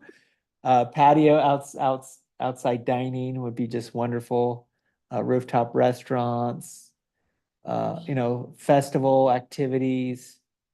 I think it's just a call for things to do. And I think a real blessing of Morgan is not having a mall, Mhm. but it'd be nice to have something to replace that, the kind of thing. So this is a good question. What brings you back again and again? Yes, you'll pull traffic from the freeway. Good restaurants or good activities will bring people up from the Wasatch Front. But what's going to keep Morgan residents and Morgan County folks coming back again and again? And great restaurants is up there, and then community activities. And kind of a magic number they say for bringing people into downtowns is having an activity 250 days a year. So a lot of times people will hire, a big city would hire full-time people, and a small city would hire a part-time job to have activities. It could be as simple as juggling contests, chalk art, sidewalk chalk art ideas, just very simple, something's going on, especially on the weekends. Would the mayor be in charge of that? He could be if he wanted, Okay. but I think just Can we having, nominate someone for that right here? anyway, that's, think about that, is just having somebody coordinating. Can we get the local high school band kids to come play? Well, I think it's good that way. I mean, food is obviously up there, but it is like, there's not a venue. The venues in the city, really, your churches and the schools. Yeah, The park used to have a stage there that I remember several things that went on there, but that's no longer there. But there's really not a venue for activities unless you close down Commercial Street, in which that's been very successful with Front Street Festival. yeah, and for big events. Christmas. So, but ongoing stuff, I think that's probably the biggest hold Yeah, up and there. what we're looking at with the alley behind is actually carving out a little plaza for those day-to-day. And that would be where those Activities. activities could potentially Yeah. take place. I like it on that alley space, one, because there's an option there, but two, sound is just a lot better. The buildings acting as that barrier. You do w- realize with- that it's quite cold for much of the year here. You're only, you're 5-10 degrees colder than the Wasatch Front. It's too cold, Jake. this happens in Park City. This happens in, there's ways to do that. Also, you can have those little propane heaters, That would hot be chocolate, worth right? I think you have to overcome those barriers, right? You have to give people a reason to put on that coat and come outside. Yeah.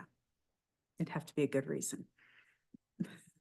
Totally. I mean, that's a deterrent for Yeah, me. it- And it- it would it be is. for some people and it wouldn't for others. So Yeah. But having something going on, you have to give them a reason. But look at the Sundance. Obviously, it's the Sundance Festival, but the crowds that are outside during that are just phenomenal. alcohol keeps people warmer. Well, you have a liquor place down We don't want to encourage that. I would say you already have, you already have that. Okay.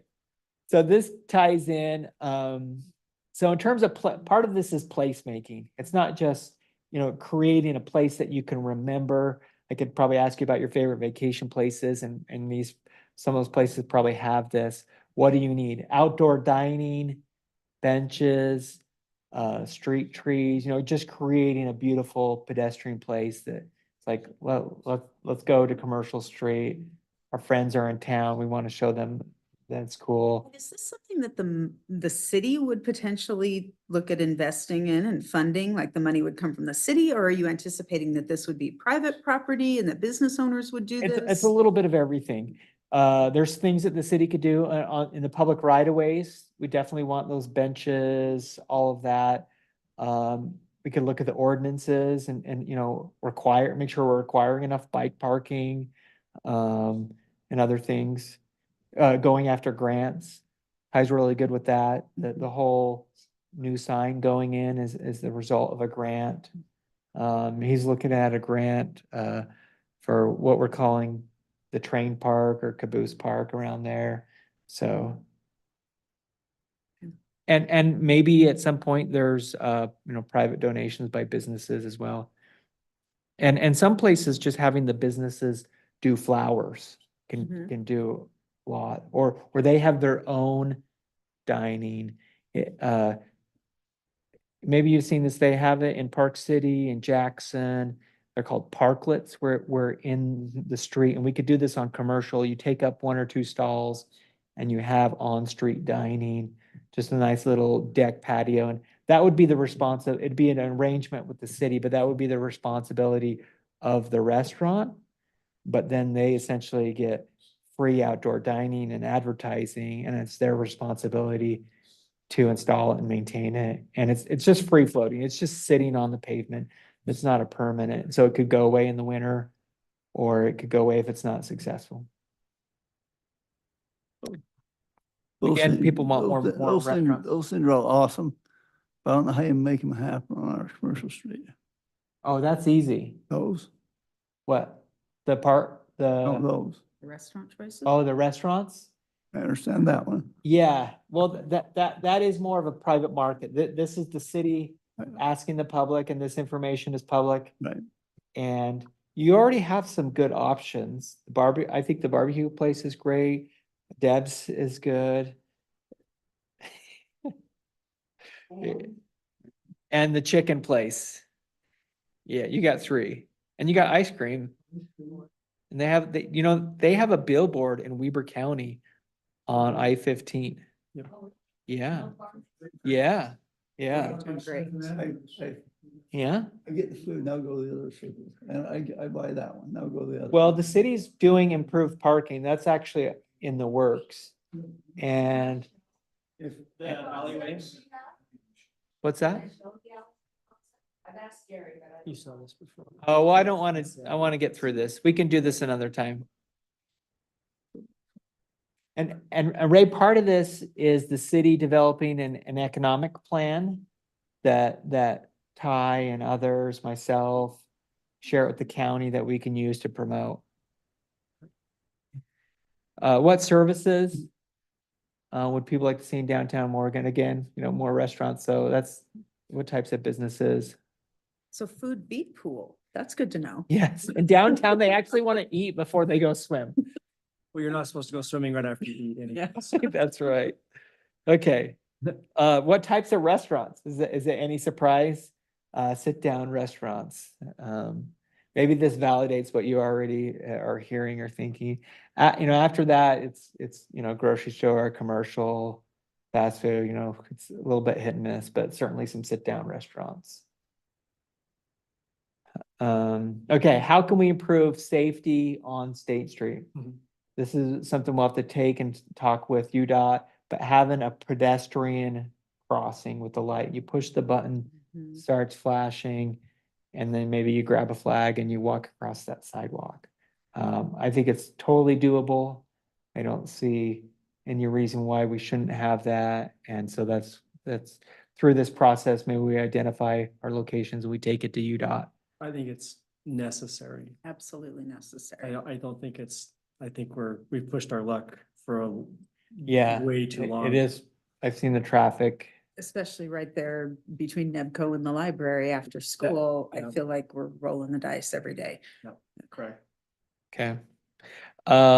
Sidewalks, street trees, street lighting as well.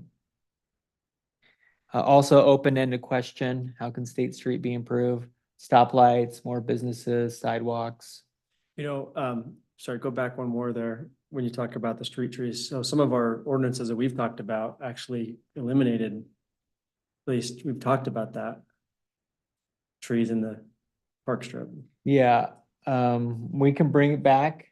I can show a lot of, I think it's all on Data. positioning, on where it fits and where it doesn't, but okay. just saying that it's good to see feedback for some people and then see how that actually interacts and corresponds with what we've done on Yeah. ordinances. And, you know, if we've missed the mark on something, maybe we do need to reevaluate it and say, oh, Research shows that people spend more money when there's trees in it in a shopping area than there's not. It's comfortable, it's inviting, it's friendly, it's upscale. Like also there's the cooling environment in terms of shading on the asphalt and just this aesthetic appeal of being a nicer place. You get the storm water, you get the public safety. Is there any way we could start by just getting people to weed their parking strips on State Street? Well,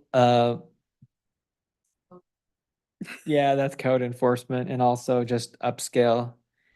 I think that's a good point. And then, this is the last question, actually. Are Morgan residents okay in promoting Morgan as a place for, you know, tourism and recreation? And it's a good question, because it's like, we have this beautiful gym, do we want to keep it and not let anybody else know about it? Or do we actually want to share it, come for the day or weekend, spend your money and then leave? And that seems to be what folks are saying. This could flip pretty easily. Yeah, But I'm actually surprised, and I'm glad to see that much support for it, because that was one of the major objections I heard a couple of years ago when we were talking about doing the whole water park on the river, is people said, we don't want anything nice because we don't want people to come up here. yeah. So I'm glad there's growing That's a good support. point. Okay, so we had our brainstorming workshop. We had 100 people there plus, and then of course we did the survey, and combining those, we created scenarios. These are some pictures right here, those scenarios. Oh, that was a different one. I swapped them out a different, that actual presentation. These are all the different scenarios, pictures of all 15 different maps created, both the stakeholders and the public. These are some of the big, go back. These are some of the big ideas or the themes. Mixed use downtown, walkable, more commercial, emphasis on commercial street.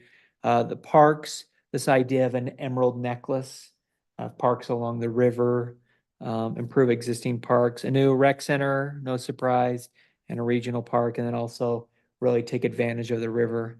For trails, folks want natural surface trails, you know, that's dirt for walking, hiking, biking, a network of trails on the river, connect destinations.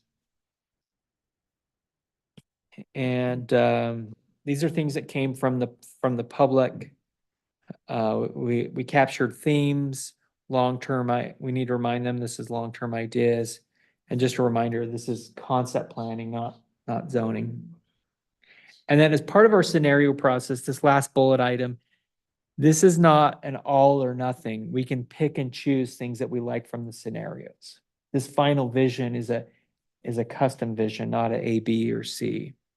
So we have 3 scenarios based off of the public input and also the survey. The first one is the walkable downtown scenario. And this scenario focuses heavily on commercial street being mixed use, maybe housing on a second or third floor, retail, commercial, all that, really emphasis on commercial street. And then State Street continues as is, a little bit auto oriented. A couple things here.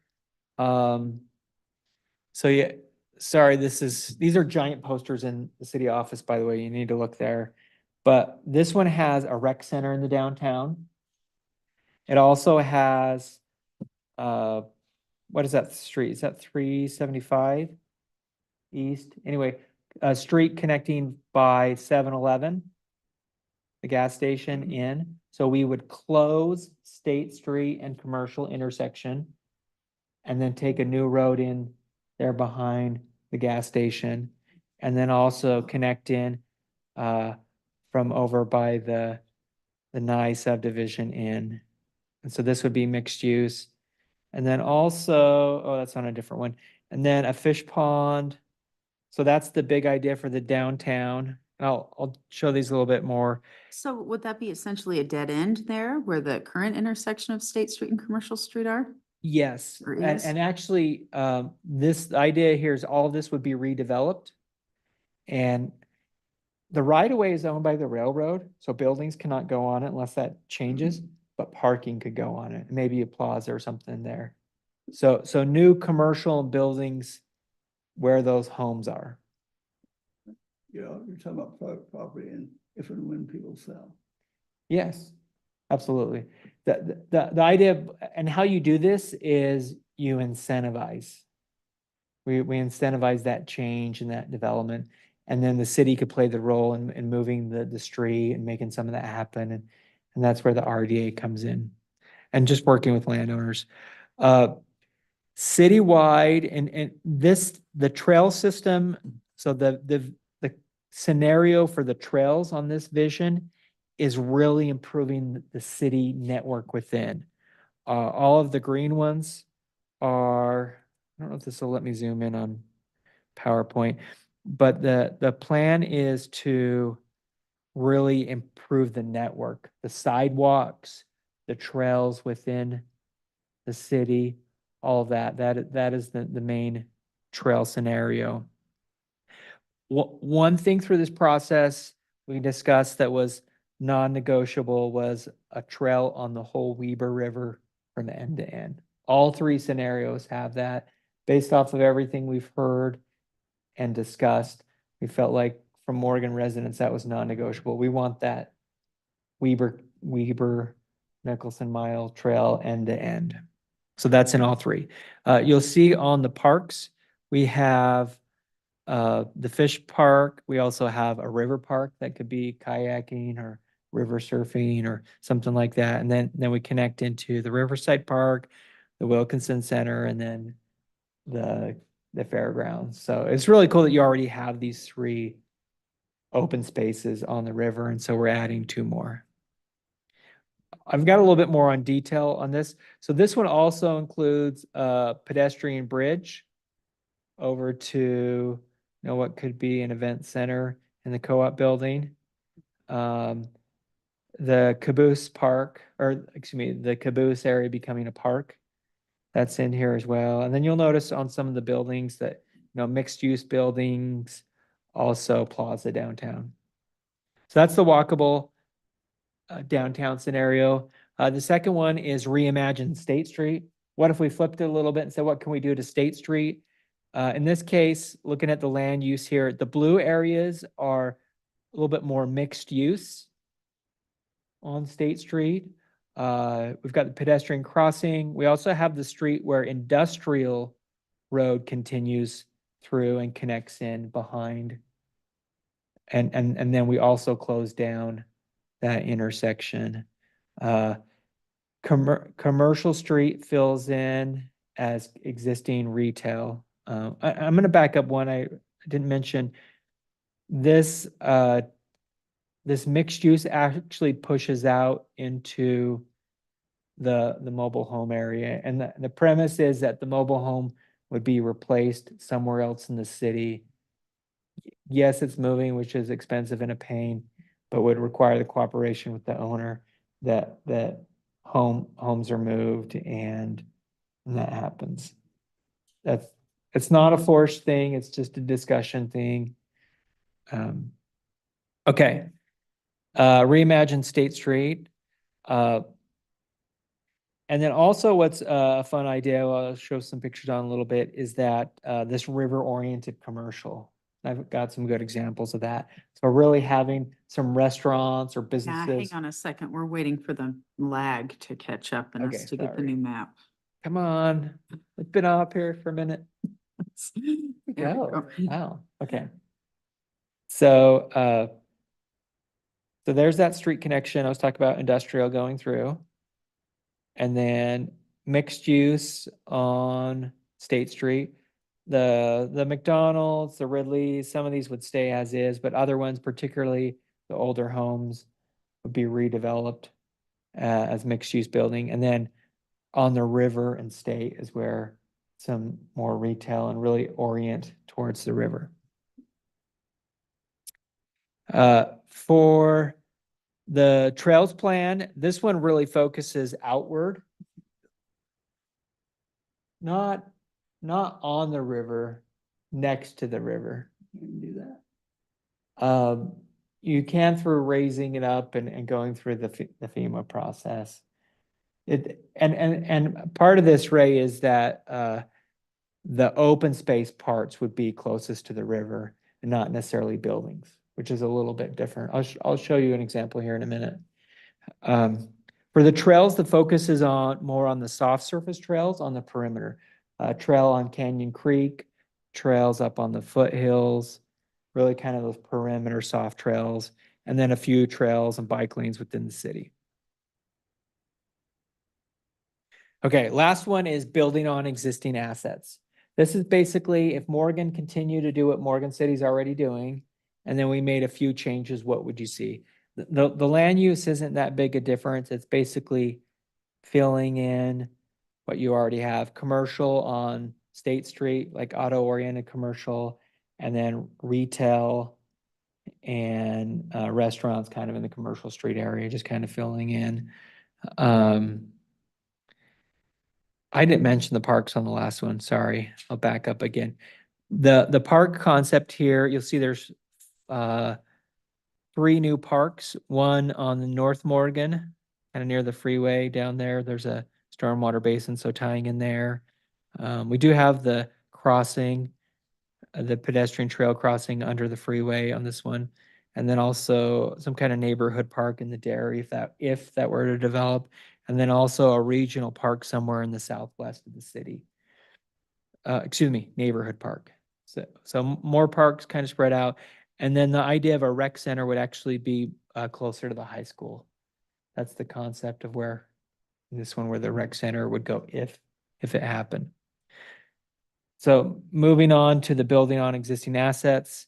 As I mentioned, the land use is fairly similar to what we already have going on. There is a trail on Commercial Street up on that grass area that's on the side of Commercial. Some kind of paved trail up there, take advantage of that. And then this, you'll see it's this blue line right here on Commercial Street. And the idea, there's the grass hill there on the opposite side of Commercial, having some kind of trail up on, it would require retaining and moving grades. Sorry, the way you said it, it sounded like there was a trail there already. Oh, it's Yeah. just like, meaning there is on the plan. Got it. Not No, in- that makes sense now. Yes, That's not railroad property? it is, It is. but the railroad most likely would allow that. The city already maintains the grass and all the landscaping. And so it would just be a continuation of maintaining the railroad property. And in this case, the alley behind Commercial Street is more cars. In the other scenario, particularly the first scenario, the alley is more pedestrian oriented, plazas, things like that. And then this trail, this scenario includes some bike lanes through the city and also some paved pathways through the city. Very minimal on the trails network in the city. So those are the 3 scenarios. This will give you kind of the zoomed in. Here's the downtown for the walkable. Like the rec center, the alley behind. You'll see here it says plaza right there, number 2. That's that idea of a pedestrian plaza behind Commercial Street buildings. Pedestrian crossing right here at number 4 in these 2 locations. Here's a little bit more zoomed into the trails. Again, all the green is sidewalk improvements within the city. No, sorry, green is bike lanes, and then the red is sidewalks. So within the city, bike lanes, sidewalks, and then some paved trails. Again, the city network. State Street, crossing there on industrial and then filling in, and then the river oriented commercial. And then the street network for this one is really the soft surface trails, focus on the perimeter of the city. We do have trailheads identified in this one as well. A little bit hard to read, but you'll see it on the printed maps. So remind me again, Jake, or help me wrap my head around it. How does this work with private property? I mean, you say incentivize. What does that mean?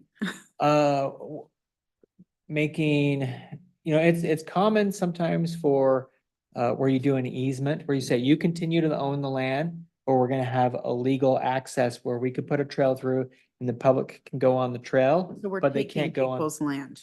No, this does not involve any taking. State law prohibits eminent domain for trails. But if there is gonna be a development, we do it, or some of these foothill trails, the land is non-developable. Well, and And- if it's a and- development, can we even require it, or do we just We can- ask nicely? Ask nicely, negotiate, discuss. With the MRO zone, we can actually require trails, but generally you can't require. It's more about making deals and discussing. We do have the DNR property up on the foothills. And the same classification in Cache Valley allows for trail usage between April and end of October, and then it's habitat through the winter. And so that's something I want to, and I said DNR, it's DWR. That's something we want to ask about to see if they would allow it during the summer. Let's discuss with them, so no, so. In the past, they've said no. Goodbye. Okay. All right. Because of the type of property it is, Yeah. they got for winter range. And maybe it's on the perimeter, maybe it's not at all. Part of this is just having a vision and a plan and, going after mile by mile. There's no access to that DWR property. Yeah. I realize it's not, with private property, it's incredibly difficult, but it can be done. A lot of the Bonneville Shoreline Trail in Salt Lake, not all of it, but a bunch of it is actually on private property. And you can have easements through where you make it, the city makes a deal with the landowner. We just want to have access through. It can be signed that there's no trespassing, all that. And we're just, moving people through. And sometimes owners are willing to do it out of the kindness of their heart. Sometimes they need to be incentivized. But And you, would that be a financial incentive? Yeah, Like, yeah, What do we could- have to bargain with? it could be money, it could be Okay. money. Or just the requirement that the city would maintain it, go through it. I'm just having a really hard time. These are fantastic plans, but I'm having a hard time. The foothills one is a little bit hypothetical to higher, a little bit realistic. harder. The other ones, sidewalks that's in the right of way, paved trails within the right of way, the city can do. And also on, anything in the right of way is fair game, is easier in terms of legal approval, not necessarily cost. And then also in areas where there is development, if a master plan community happened, that's something that could be required by development agreement. So that whole section along the river, again, if a master plan community happened, which is already identified in our general plan, a trail could be required. And in other cases, it may be just building it. If it's in a floodplain and you can't build on it, that's a little bit easier. You can put a trail in a floodplain, but you can't build a building. So, there's a lot more opportunity, a lot more doors that can be opened than currently we're accessing. Jake, you had mentioned that you wanted us to vote on something. So when we go through this, didn't you say you want us to vote on something tonight? No, I don't think tonight, there's probably not enough time. Okay. But if has it been added to the city's website? This? Yeah, No, okay, I don't think it has. Okay, that's something that Teresa was working on. We're gonna get it on the website, but it's also, everything is printed and in the office. So aside from, just from this crew, you know, I mean, this is, there's a lot of fantastic ideas on things, and I think we'd all agree, the execution is gonna be tricky. How much more do you have to go through on this? There's about 5 minutes here. Did you want us to give you any specific feedback, though, whether we vote on it or not? Yeah, Okay. I would like that. Let me go through it and then respond back. So how people take the survey is actually they just scan this QR code, and it'll take you right to the survey. And It's still active, it's still open? yeah, the same survey that was open to the public. And what I can do with the planning commission is send you the PDFs, so you have the full-size files for the scenarios. And you already got the presentation, so you have that.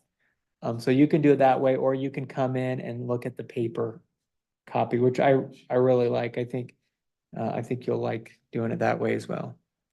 And then this was the zoom in on the building on existing assets. As I mentioned, it's not necessarily a lot of big changes there, just incremental changes, a few things that the direction the city's already going.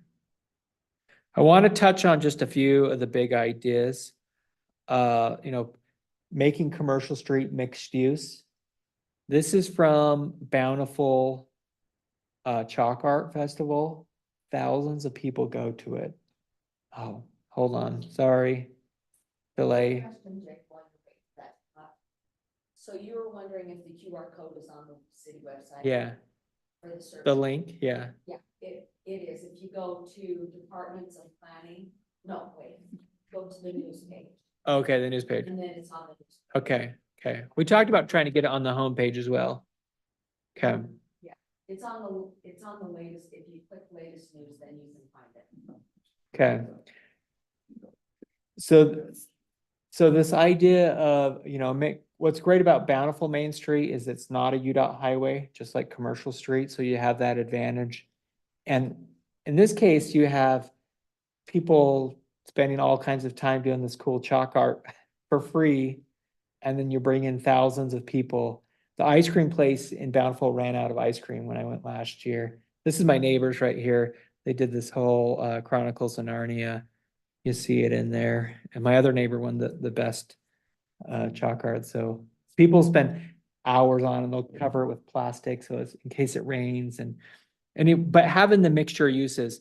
These apartments right here above, when these first opened, the city planner told me they had doctors renting them while they're building houses, or others. They went super quick, highly sought after, kind of this desire to have kind of this nice living downtown Bountiful. And I think we'd see some of that in Morgan as well, if there were some really nice units.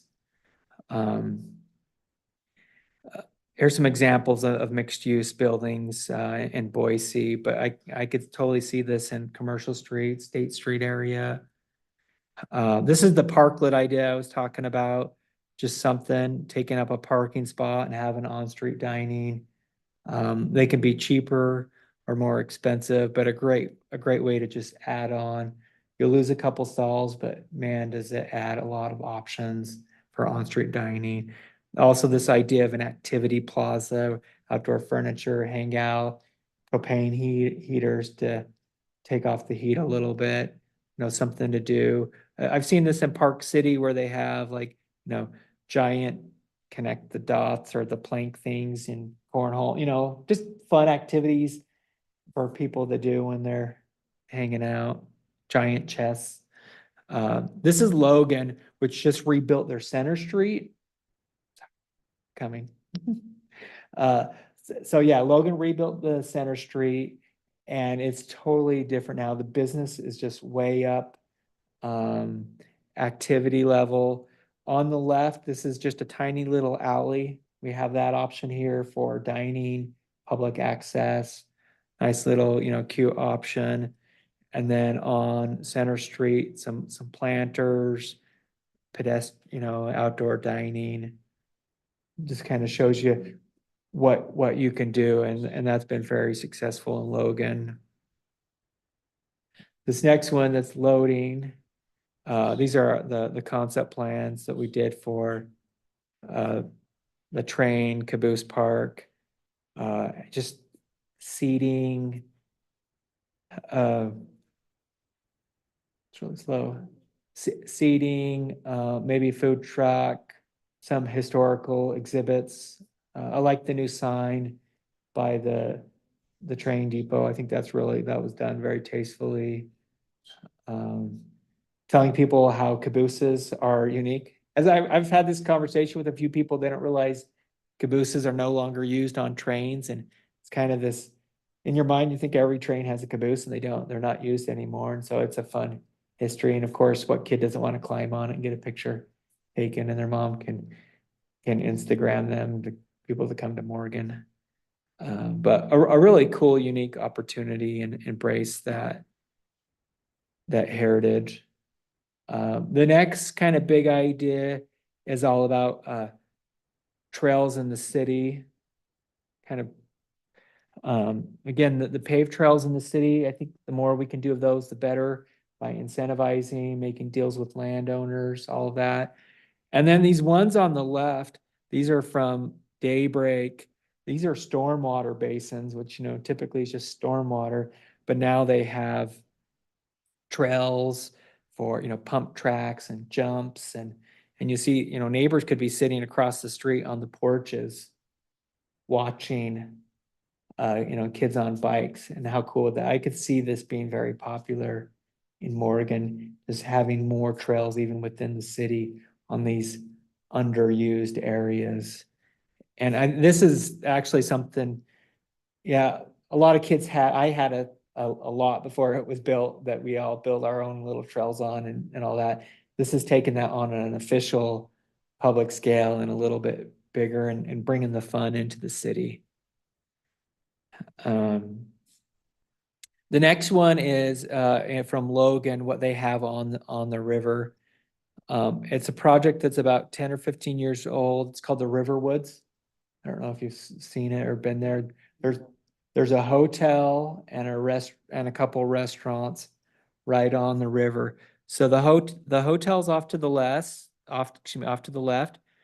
and then this outdoor dining is all right here. This is November when I took it, so not as much activity on the river, but that is all in the floodplain. And I don't know how they got this building so close, but certainly plazas right next to the river, and the Weber is so beautiful that I think just having that outdoor dining right there on it could be really popular.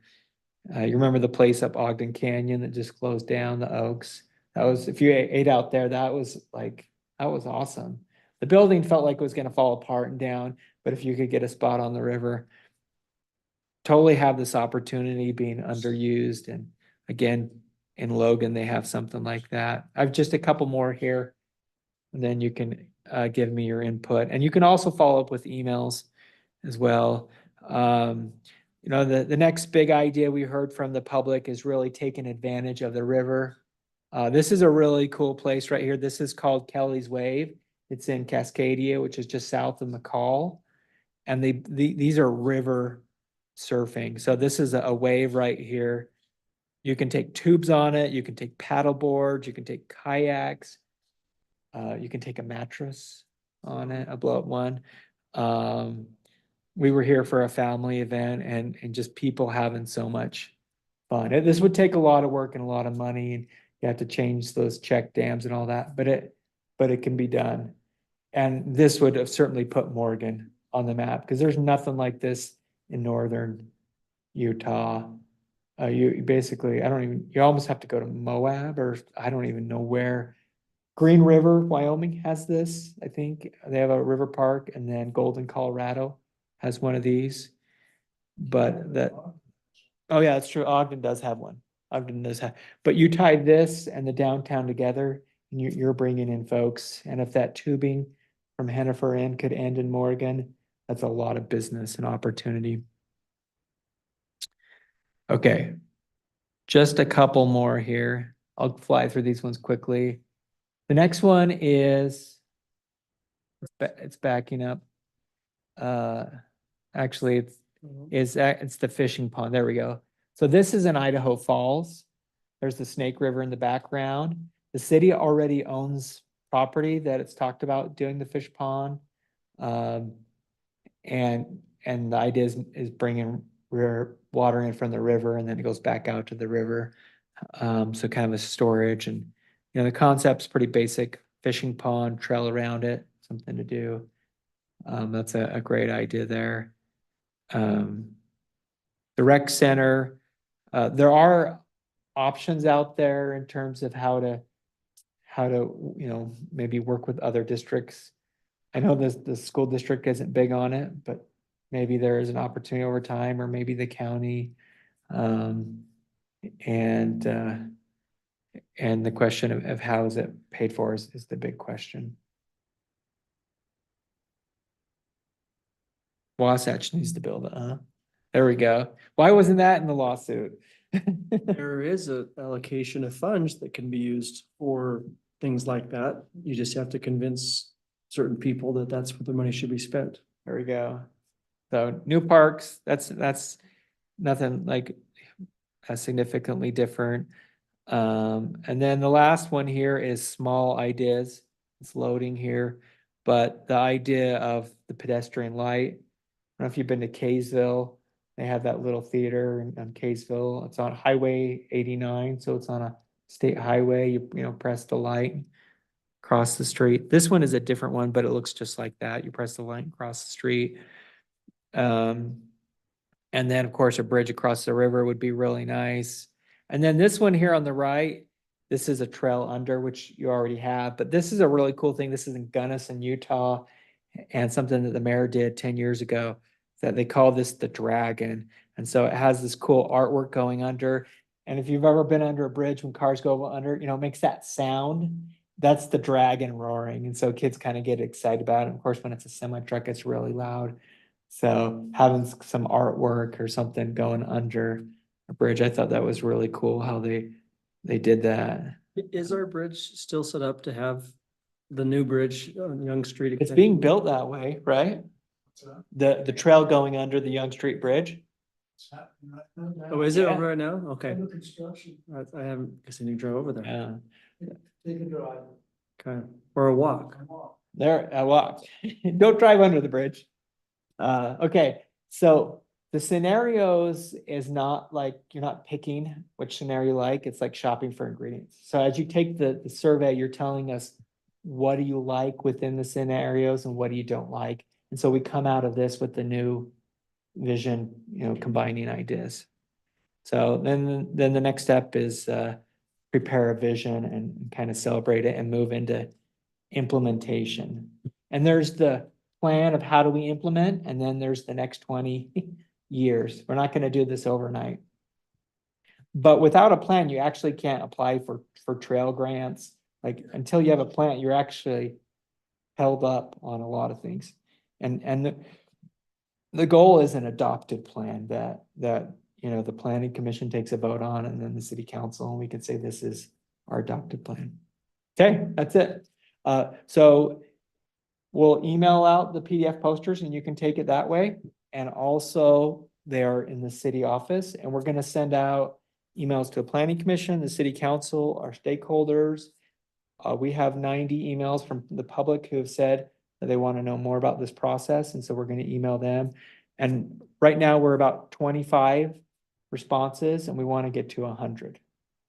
And it does take about 10 minutes to take the survey. It's not a easy one. Could I recommend that we put it out on the county Explore Morgan Sure. social media? Yeah. And we can get in contact with Becca Nelson, who can get that out. That's got pretty good Okay. reach now. Great. I think that's awesome. Because it fits right in with what needs to happen there too. So do you want us to give any feedback on this, on what you just showed right now? I'd say just for time's sake, if you've got, I mean, there's a lot of things that take a minute each and see if there's anything major you want to hit on. I don't have anything major. I love the idea that we can pick and choose because there are elements of each plan that I like more than others. Yeah, so I will definitely look at it and give you feedback. Mr. Ray, do you have 60 He's got- seconds? if He you can got- have my 30 seconds. You.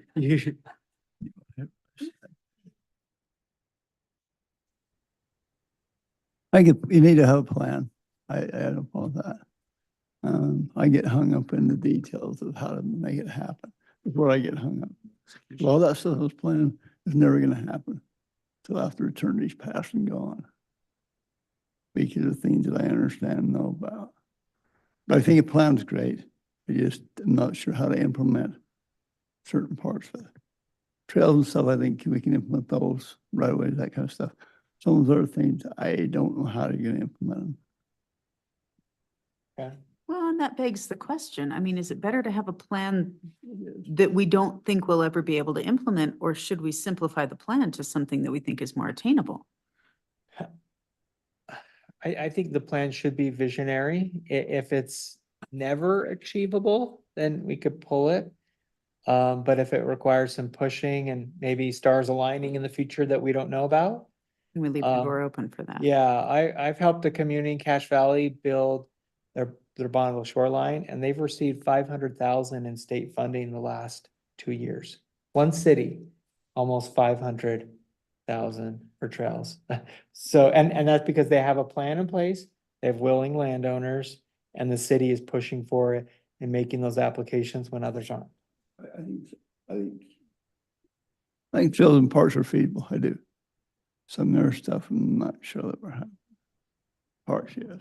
Money's there, yes, but not the other stuff. I just wanna throw out there that bits and pieces is how it'll happen. Yes. I would just like to throw out there that some of the, I mean, obviously, Mayor can, if I misspeak, tell me. But some of these things, are going to happen sooner than others, and some of them probably, I mean, for an example, we've got that property over there by Tractor Supply that the city bought a few years ago that we're looking to have that a park and a fish pond there eventually. I think that would be pretty cool. I think maybe the thing that has one of the biggest potentials, and I don't know how you would ever do it, but it was mentioned a minute ago. If you could somehow get the rafters to take out in Morgan City rather than Taggart's, that's huge. I mean, you look at that Taggart's area on a Saturday in December, and I don't know, it's gonna require some work on the Weber River with diversion dams and all that sort of thing. So I think some of these things are, you look at some of them, you think, well, that's pie in the sky, and possibly, but there are things I think that inch by inch, and there's some things that have some possibility for us as well. So a river trail, some of those things. So anyway, my 2 cents worth. We have our online folks as well. Yeah. Do we still have them on Yeah. somewhere? Mark and Jay, would you like to make any comments on what's been presented? But yeah, I think maybe the old scenario, you build it, they will come. I mean, I think you have to, if you're gonna get any type of grant or anything, you have to have a plan in place before you can apply for a grant, right? And so I think, like the mayor said, it bits and pieces. And I think we have to be optimistic, thinking, Morgan does have a draw to getting away from the lower valley, as we call it, and get up here. And I think that obviously all those things that we talked about are not possible, but I think bits and pieces. And over the years, it's amazing what can happen. I mean, nobody ever thought Taggart would be what it is because of its location, right? I mean, that was the location of why people come there. So, yeah, I think there's some good ideas there. All right, Mr. J, No. you don't? Okay. Well, I'll just echo that there are grants available. I mean, the county got $100,000 grant for a NICA mountain bike course. Whether we can actually, what the trouble does come into is, can you actually go expend the money? Like we have an issue with DWR and stuff for it now, but there is money available, and you had to have a plan to get it to work. So I think that it's very good. So I applaud all the work and it's great to have the public input on it. And I think that what I would say, one of the things we should consider is what is the role of, I mean, I don't even know what the proper role is of the planning commission to help with this. Because a lot of this would be probably a little more legislative when it comes to some of the ideas and what to push forward first, because that'd be a council thing, right? Well, on finalizing and adopting the plan, Yeah. you would be the first step and then the council would be the second. Okay. Um, The plan side, yes, that makes sense. yeah, and also we can essentially add it as appendices to our general plan, which I think would be great, kind of bind them together. And then when projects come in, if there's a project that comes in, we can say, hey, what do you think about this? We recently had the rezone, both the planning commission and the city council meeting. I brought up to the developer, our trails plan shows a trail on your property. Can we work together? And I'm not done talking to them until I'm told no, like 5 times. I'm going to talk to them because that's part of our adopted plan and see if there's a way to work things out. So that really helps having that. And the planning commission can do that as well when something comes in. If there's a project and we say, how does it fit in the downtown plan, the trails plan, the parks plan? And the other thing is just, being aware of it. And then, yes, staff will have things to do, elected officials will have things to do, especially when it's allocating dollars and resources to go after something. And then there could be things where we ask the private sector to help us out. So last thing, just it's kind of kind of goes along with what Ray has questions and concerns of, but it's really where rubber meets the road here. Who is it? I'm assuming it's going to be our city manager when it comes to pushing a project and that vision forward to go talk to landowners, to go talk to people to get things done. Is it our city manager that would then spearhead the actual project itself? So if we said we're going to be doing, I don't know, we're going to be putting in the plaza. So the alleyway is a perfect example. The alleyway going behind there. That was done by really the staff, but Ty. Yeah, 100%. So on those projects, if we actually got something and we said, this all looks great, is Ty the guy, is he the executor of that plan? In most cases. In some cases, yes, but as Morgan grows and has more resources, then it could be other people as well. Cache County has a trail planner, and that position is funded by multiple cities paying for it. And in your case, you don't have as many, obviously not nearly as many cities or population tying in, but it could be a part-time trail planner that the county pays money to and the city pays money to. And then that person goes around and talks to, and I've seen, they're building so many trails and a lot of them on private property. Like it is really happening. They're seeing a big change. One thing, since both Jess and I have kids on the bike team, in 2012 in Utah, there were 300 kids that did high school mountain bike racing. Now it's 7,300. I mean, the explosion of trail use. And I think COVID even pushed that up. People got sick of being in front of their screens. And so I think there's just a lot more opportunity. So yes, Ty, but also maybe others. Well, and things can be pawned off on. I mean, you now have a parks manager, Matt Fry. He's over managing the parks, but also as part of that role, maybe he looks at what can he take from the parks plan and implement.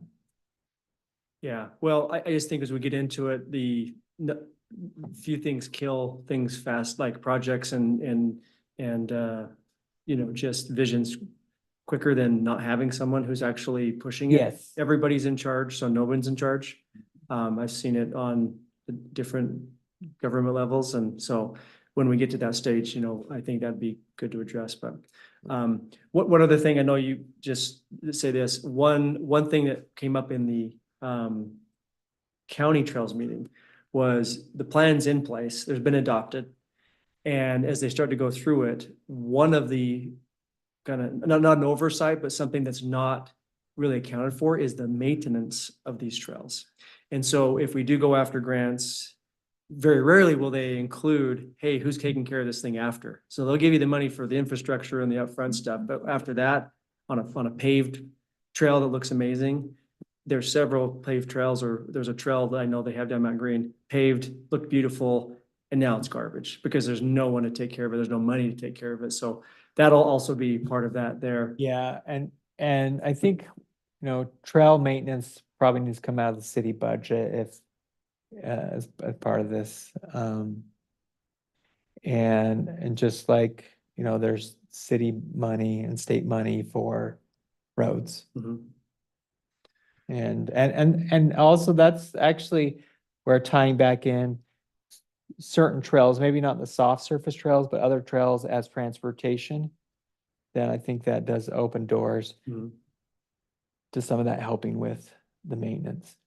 And I don't think we'll see grants. I think the idea on grants is to generate new.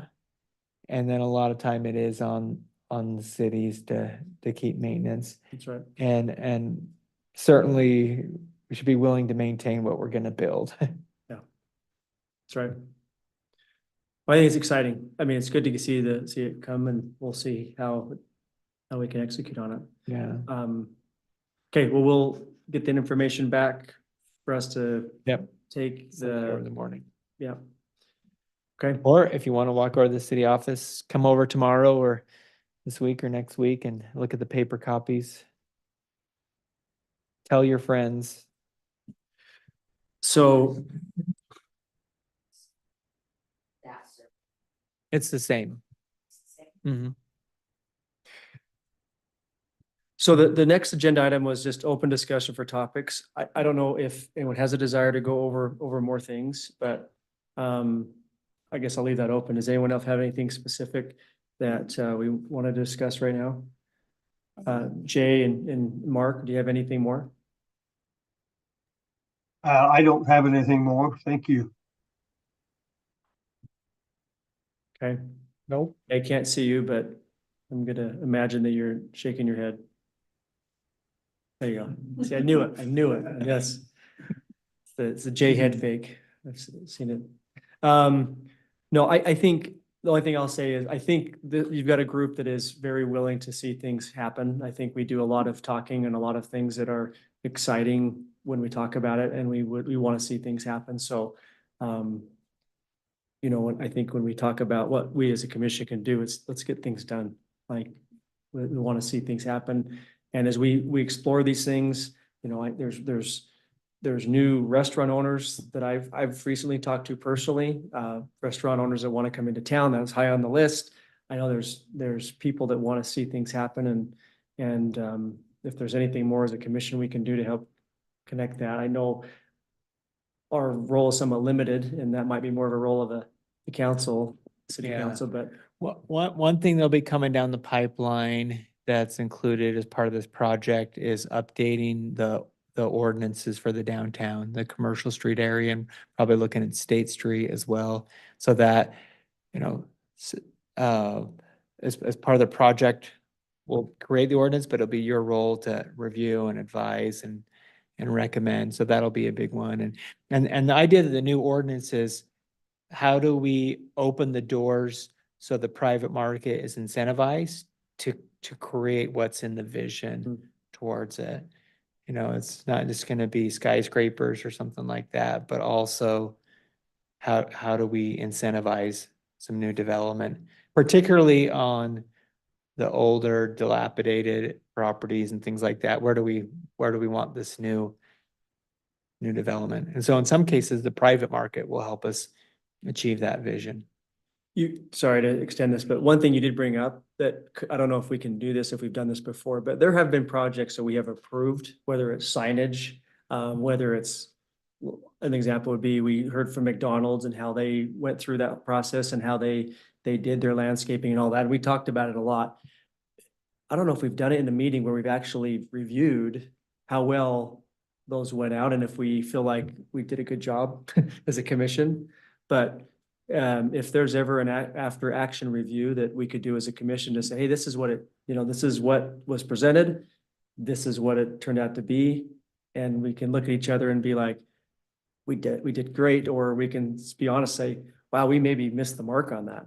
Yeah. Well, and that could be an opportunity to modify the Correct, ordinance. which. brings me Yeah, back to change the absolutely. ordinance. An example would be, I don't know if we actually have hit home runs on the signage on Commercial Street. Okay. And I know that's something that if you take a look at it, I think we might all look and say, I don't know if that represents what we really thought what the downtown historic Commercial Street should look like. Yeah, and you're And so- talking about the private signage or the public signage? The signage on the buildings The that we have buildings. approved. Yeah. Some of them look great. Some of them fit in great. Some of Yeah. them, I'll say not as much. Yeah, there's a little, it is hard to design. It's hard, excuse me, it's hard to zone for, really good design just because of preference. There is some language in there that says something like inconsistent with the character of card that gives the commission a little bit of leeway, isn't there? Yeah. And I yeah. feel if I were to vote on some things now that came before us a couple years ago, I would vote And differently. I think that's just what I'm saying is if we actually review what we approved and how it was actually fulfilled, we may actually think differently or realize, wow, we did approve that, but it did not fit in with what we had envisioned or Yeah. what we feel the character or whatever it is. And I think reviewing past decisions, not that we have to spend hours on it, just like, hey, here's a picture of this is what this project was. This is how they did it. This is what we think. And that might influence our way to. Yeah. to- I'll Use tell it. you, landscape requirements in the manufacturing zone is one it's a very odd ordinance and it also isn't resulting in anything that's necessarily desirable. Perfect, yeah. I can tell you the details why, but we don't need to Yeah. tonight. Anyway, that's just my thoughts on things Okay, we could great. bring up in another meeting. If there's any particular projects you want to do a little post-construction discussion, just send them over and I'll take some pictures and we can add it to a planning commission meeting and maybe put it on at the end and say, let's just talk about how this project turned out the last couple of years and how did it, what's in the ordinance that makes it meet that? Mhm. What's in the ordinance that doesn't give us what we want or what we do like as well? Well, our first MRO is currently being built, right? The infrastructure part is, yeah. Okay. Yeah, because that would be something definitely that I think we would want to look at down the line. I did that. That may actually be a lay year out after Yeah. buildings and landscape Yeah. go in. Okay, is there any other comments? Okay, well, that's our last agenda item, so if there's no other input, we will adjourn the meeting for today. Thanks, everyone. Thank you. I just put 3 back.